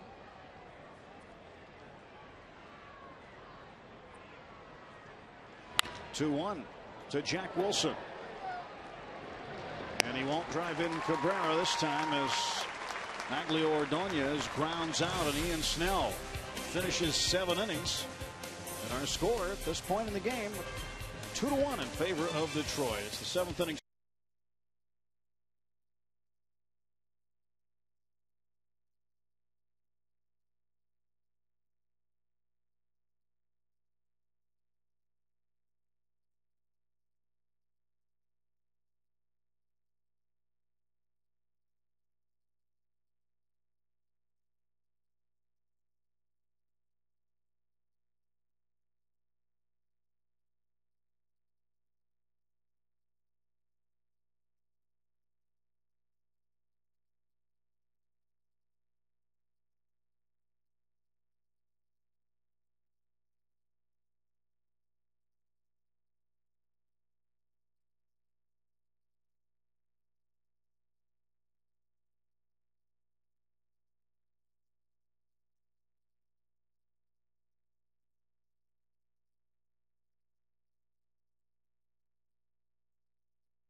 Over. His spot comes up 4th this inning. Brandon Moss leads off, and Moss takes a strike.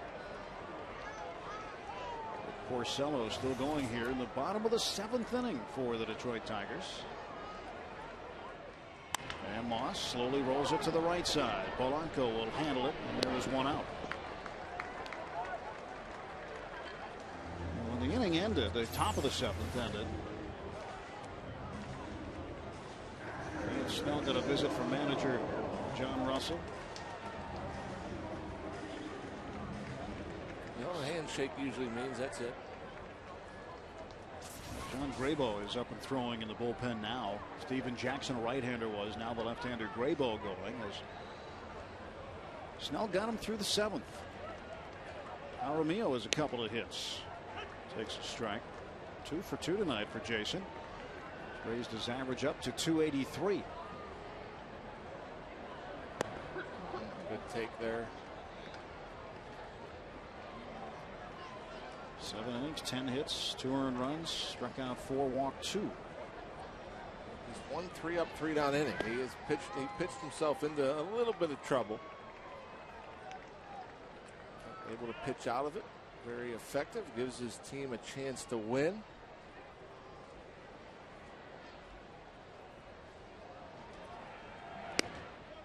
There's a strike call, 2-2. Pirates with the Atlanta Braves this week in a 4-game series had 3 one-run games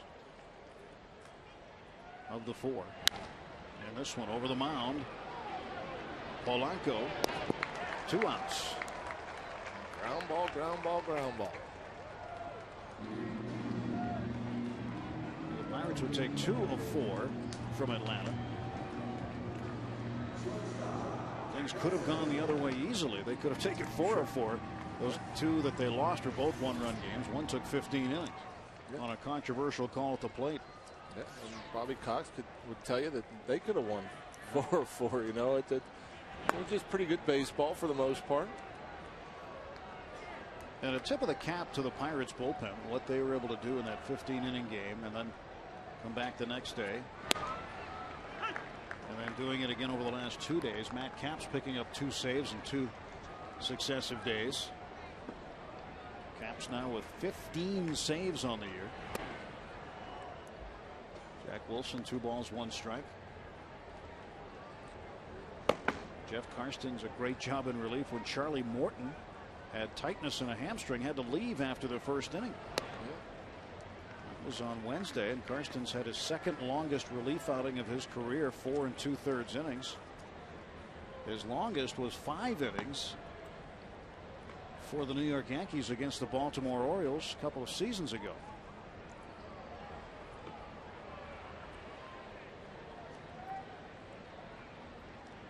The 3-1 pitch. 3-2 now to Jack Wilson. He tried to club that one. Looking at the season high for Porcello as far as pitch count is concerned. Previous high was 95. Is it 97? Wilson towards center field. Coming across Santiago, and he gets him. 3 up and 3 down in the 7th inning for the 20-year-old right-hander Rick Porcello.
AT&T, the nation's fastest 3G network.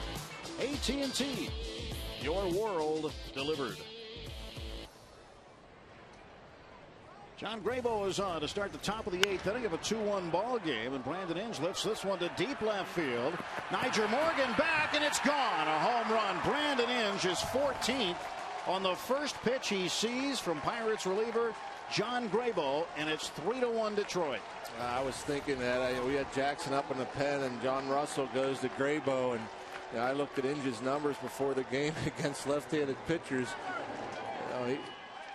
He's hit them. He's murdered them. Over 100 points higher hitting against left-handers than he is against right-handers.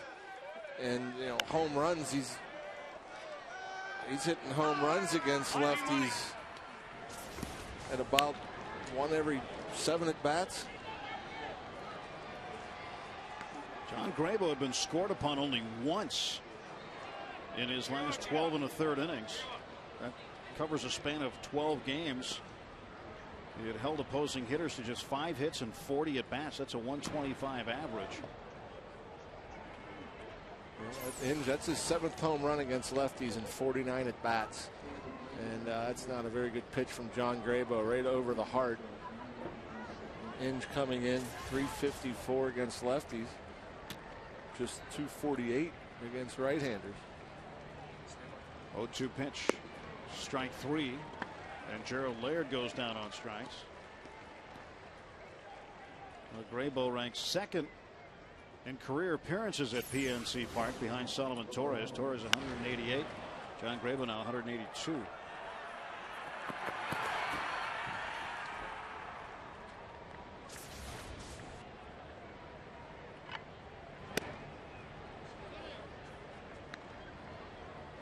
Ramon Santiago intentionally walked last time up.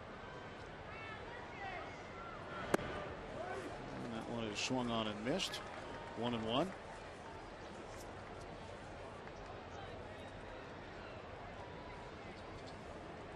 One ball, 1 strike to Santiago.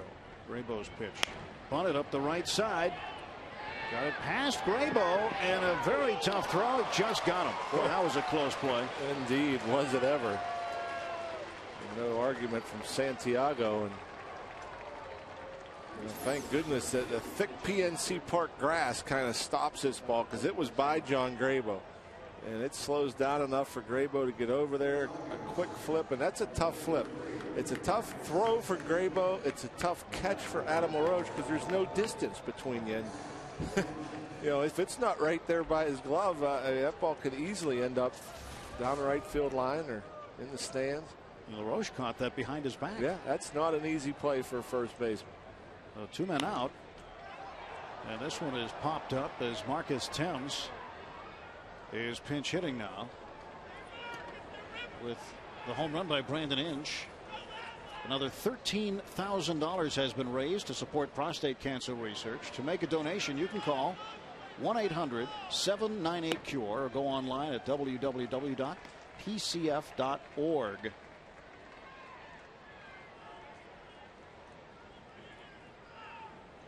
Raising money for prostate cancer research through Father's Day, which will be next Sunday.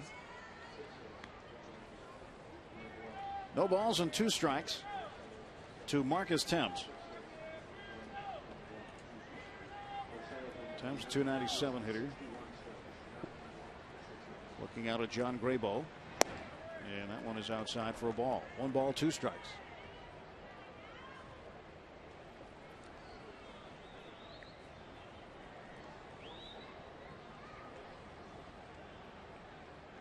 And this one to right field. And Brandon Moss will take care of that. Pirates looking for a couple of runs as we go to the bottom of the 8th inning. Brandon Inge gave the Tigers 1 more. It's 3-1 Detroit.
innings. Guys stepped up and did a great job. Karsten's coming in. That was pretty special. Pretty sweet to see. Good week. It's from Matt Capps, the Douglasville, Georgia native. Our Geico quote book. He had 2 saves himself. And here is Zach Miner, now in relief of Rick Porcello. Porcello leaves with a 3-1 lead, giving up only 6 hits, and he's driven in 2 of the 3 Detroit runs. Yeah, he's so far the star of the game, Rick Porcello. Who would have thunk it? A rookie, his first big league at bat, RBI single, third big league at bat, RBI single. He's doing everything for them offensively, and he did everything for them defensively as far as pounding the zone. And now, and you hear so much about guys, you don't really see them live or in person, so you don't really know what they look like or what they have. And you think as a 20-year-old kid that you would see this dynamic stuff. It really wasn't the case. It was just sinkers, an exceptional sinker, but nothing on TV that you could look at and say, wow, that's overmatching stuff. He's not overmatching anybody. He just has great late movement. He pitches to contact, and he gets guys to pound it into the ground. Did a great job pitching. Sure. 1-0 pitch to Delwyn Young, the pinch hitter. Well, it's 1 ball and 1 strike. DY yesterday with a big swing in Atlanta in the 5th inning. And he knocked this one out of the yard off Javier Vasquez. And that tied the game at 1. His first home run of the year. That's a big yard, too. That's a big, deep right center. Yeah, 390 to right center in Atlanta. And he hit it well over that. And for a guy that doesn't hit a whole lot of home runs, you wouldn't think that would be the place. I mean, hit it high. It just had good backspin, good carry. Just didn't want to come down. It came down all right in first or second row. 1-2's outside. 2 balls and 2 strikes. Young 7 of 18 as a pinch hitter. He was playing in right field yesterday. 2-2. Swing to Cabrera. And there is 1 out. Miguel Cabrera has handled everything hit over there. I mean, he's going to be a good first baseman. He was a pretty decent third baseman as well. I mean, he got the good actions. It's like I said, kind of a big-bodied guy. Certainly could hit. That's a bonus when you can get a first baseman. It's been over whether middle infield or third base. You see a lot of guys that age in the outfield and they have to come in. I think that's a bigger adjustment than say any other infielder that moves over. 1-0 pitch to McCutchen. 2 balls and no strikes. Pirates would like to see him get going again. Had a great start. He is 0 for 3 tonight. Hit safely in 6 of his first 8 games as a big leaguer. You see a guy like Zach Miner, he has to look so much easier to hit than say Rick Porcello. And not to say he doesn't have good stuff, but he doesn't have the great movement. He kind of gets a fastball up there, 92, 93, but more of a 4-pitch guy. Kind of a swing man for Jim Leland. He'll pitch late in games, as you see now. He'll pitch middle relief. He'll start on occasion. Valuable guy to have on your staff.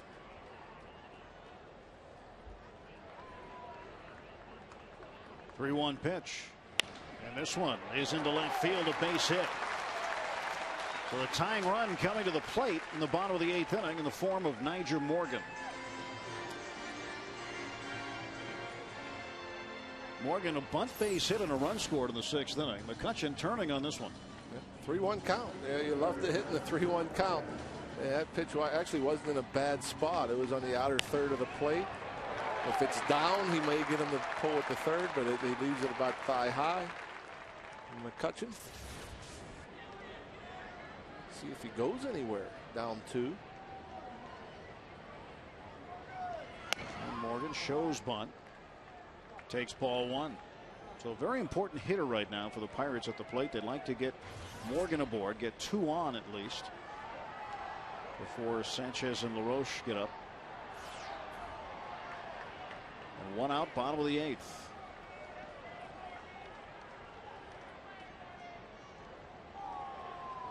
Zach Minor delivers, and this one to the right side. Polanco to Santiago to Cabrera.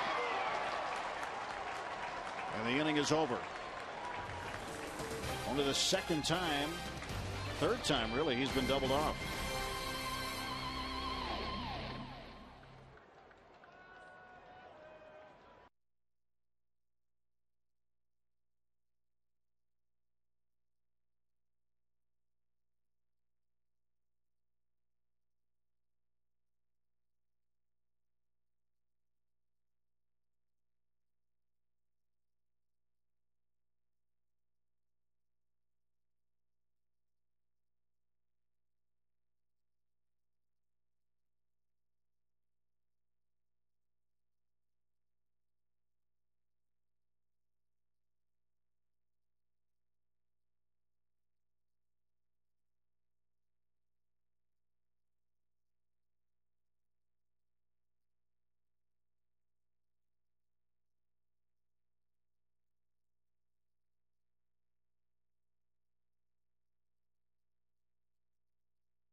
Airlines is ready when you are. Go to Southwest.com. Grab your bag. It's on. Buy McDonald's new McCafe coffees, creamy lattes, rich mochas, and frothy cappuccinos. Only at McDonald's. I'm loving it. Back inside PNC Park in downtown Pittsburgh on the North Shore with John Wayner, Tim Neverett. 3-1. Detroit in front. And a new pitcher on for the Bucs, left-hander Sean Burnett. Bernie's been good. Look at that opponent average, just 189 to 17 hits. 17 hits allowed in 26 and 2/3 innings.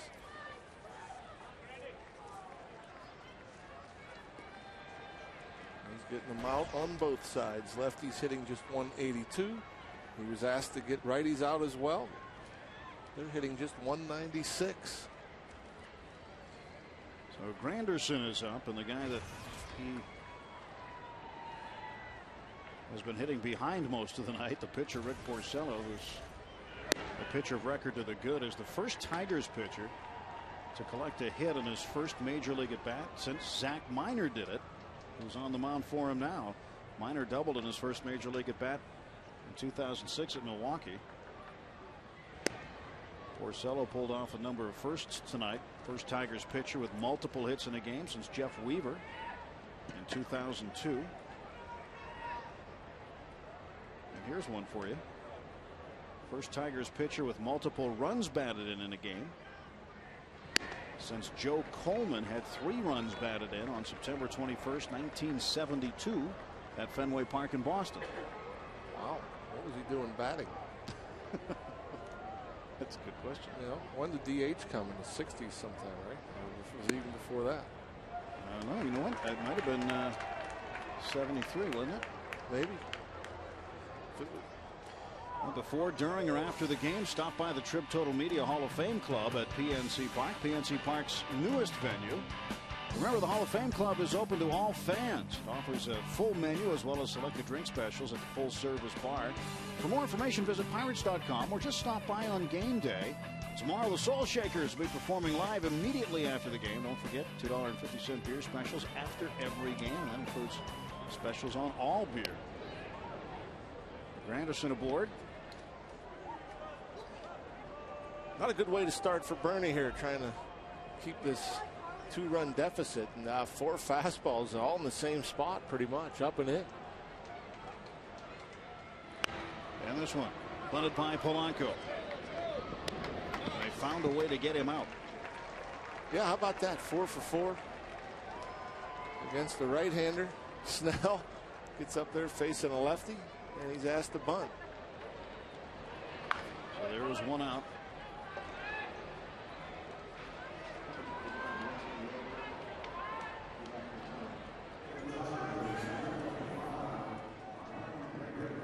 And Burnett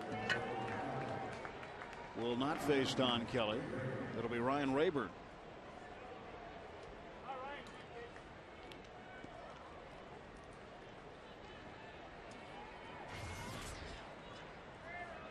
.1973 designated him. That was the first year. That's that was the year he had the 2 RBIs, right? 73. 3. He had 3 RBIs. That was Joe Coleman. So then what was he doing batting? I guess Detroit decided they didn't want a DH. Oh, it was 72. Oh, that happened in When he 72. was hit. 73. Okay. DH came in the next year. All right. Okay.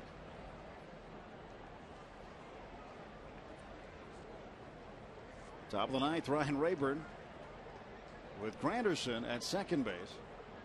And Sean Burnett with 1 out and 0-1 pitch. Outside, 1 ball, 1 strike.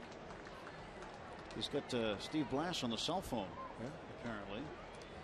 Nice caller ID, huh? Look at that. Must be some conversation.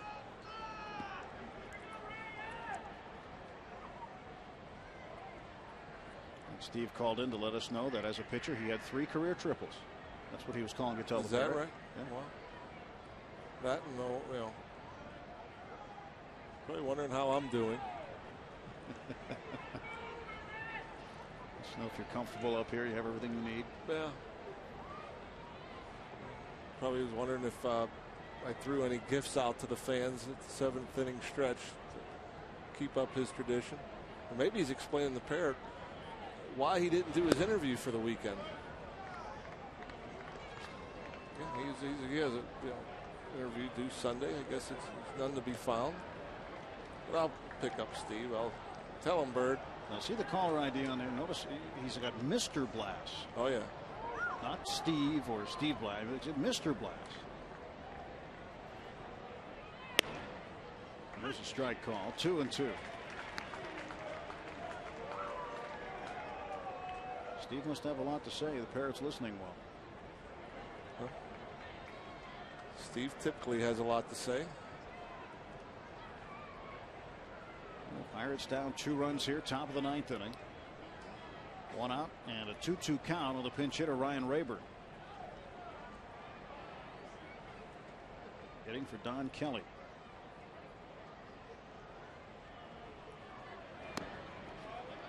That one gets away from Jaramillo and down to third base. Granderson. A pass ball. Sean just struggling with command. Not really sure where it's going. That was a cross up, obviously, because Jaramillo's going down as if to block it. And that ball was 6 inches off the ground. So they're out to talk things over. Well, now they don't have to go through a series of signs now with the runner at third. So with Sean just kind of out of sorts. He's been locating so well, I think, and I think that's been the big difference for him this year as far as getting over the hump and having such success out of the bullpen in his second year in that role. But tonight, just a bit off. He struck him out. I'll take that. So the infield will move back. And with 2 down, the batter will be Miguel Cabrera. Chased that one. Just a bit about where he wanted to throw it, though. It's like Bernie heard me and said, take that, Rock. Should tell you I'm a little bit off. So they will walk Cabrera to get to Ordonez.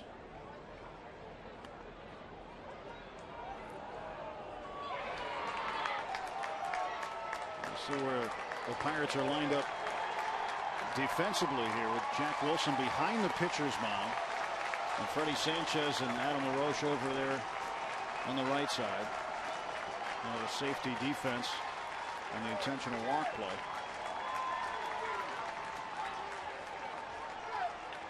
And I'd almost, by the way, looking at Ordonez tonight, and from what I've heard report-wise, as far as his hitting and struggling with the bat speed's kind of changed.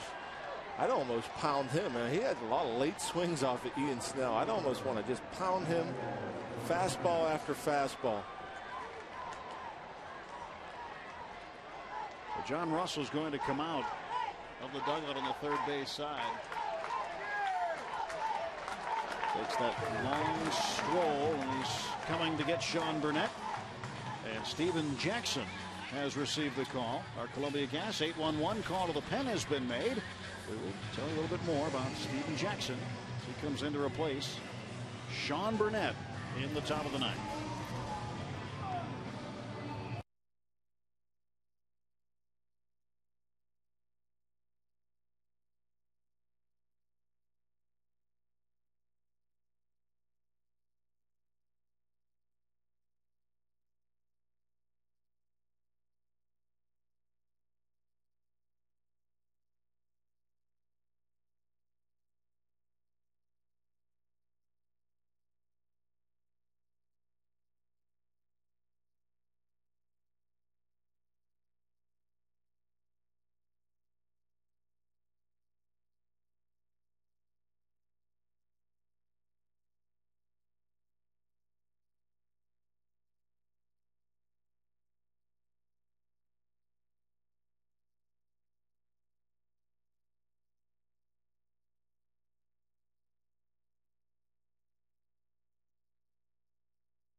Get the inside pitch on your favorite Buccos on and off the field. Inside Pirates Baseball.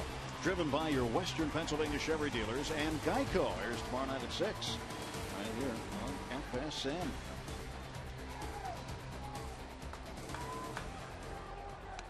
Steven Jackson will replace Sean Burnett. Burnett 2/3 of an inning. Didn't give up a hit.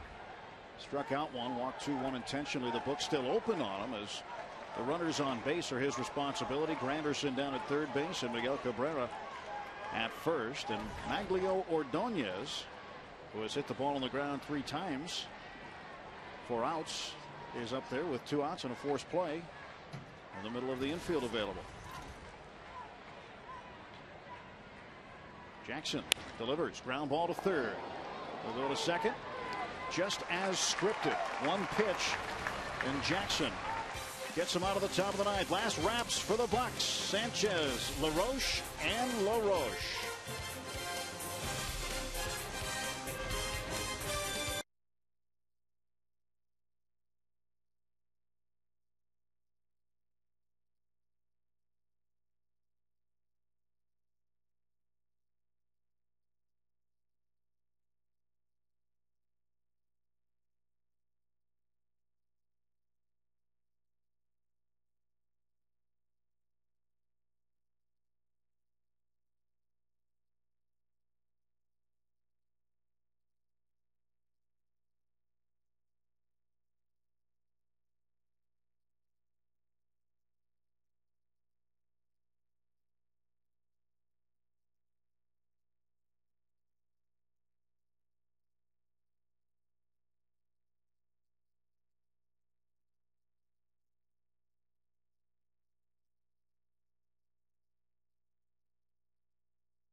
Roy Halladay, strained groin. He's been the best pitcher in the game this year.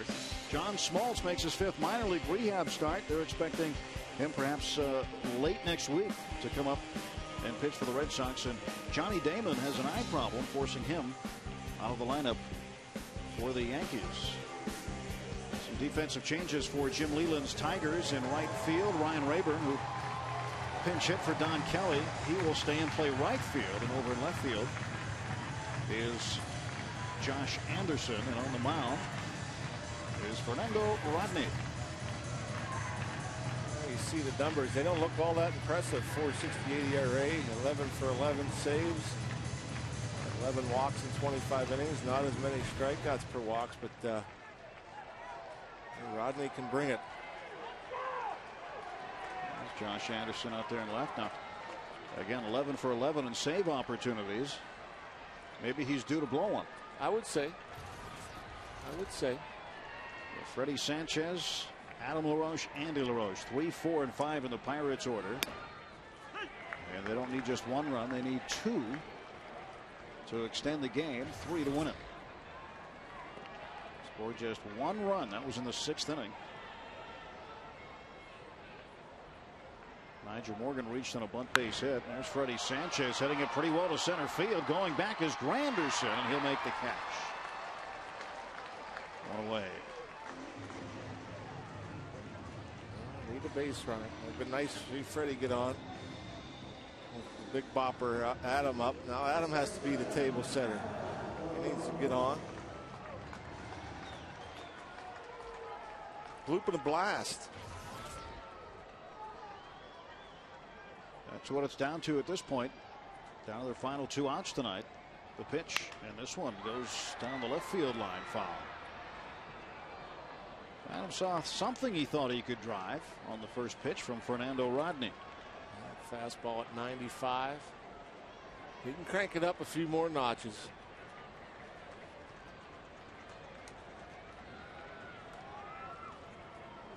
Rodney, the 0-1 pitch. That's fouled straight back. Rodney from Santo Domingo in the Dominican Republic. 32-year-old right-hander.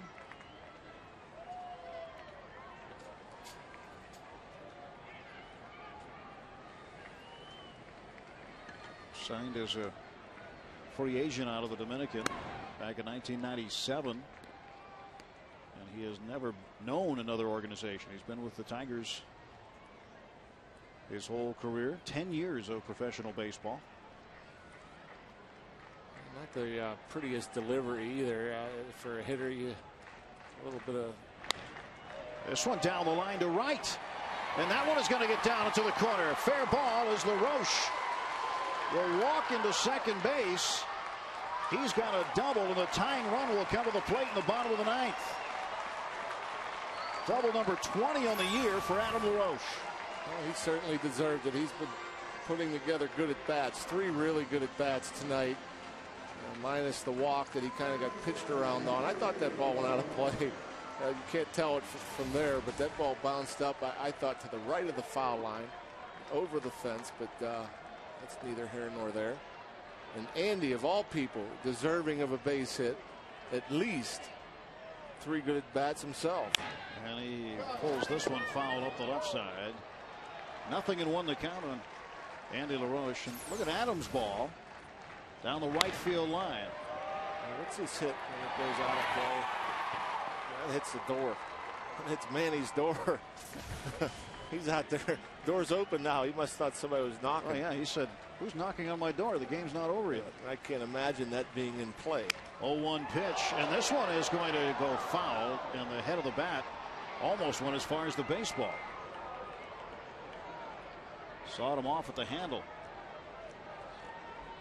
Andy gets tied up a bit here. Wow, that pitch is way in. That goes to show you the movement. That starts probably down the middle and comes way in off the plate. Andy lined out the first double play. 1 hopper. Great play by Cabrera. 0-2 to the right side. Another great play. Tremendous play. And there are 2 outs. Boy, Miguel Cabrera has done everything he can do to help the Tigers win this ball game. He has played stellar defense tonight. I was almost thinking, as I was saying, like Andy deserves a break, he deserves a bloop, he deserves something, and he almost got it right there, because Cabrera, for whatever reason, breaking to his right, it looks like a great play, but if he lets it go, it's a routine play for Polanco. That particular play, Cabrera should have just ran over to first, let Polanco get in front of it and flip it over. Brandon Moss is 0 for 3, takes strike one. Good looking pitch. Yeah, that's something off speed, but it was up middle. It was certainly a pitch you could drive, but Brandon struggling mightily. He certainly needs a big hit. 0-1 is now 0-2. Boy, he took the hanger and chased the one out of the zone.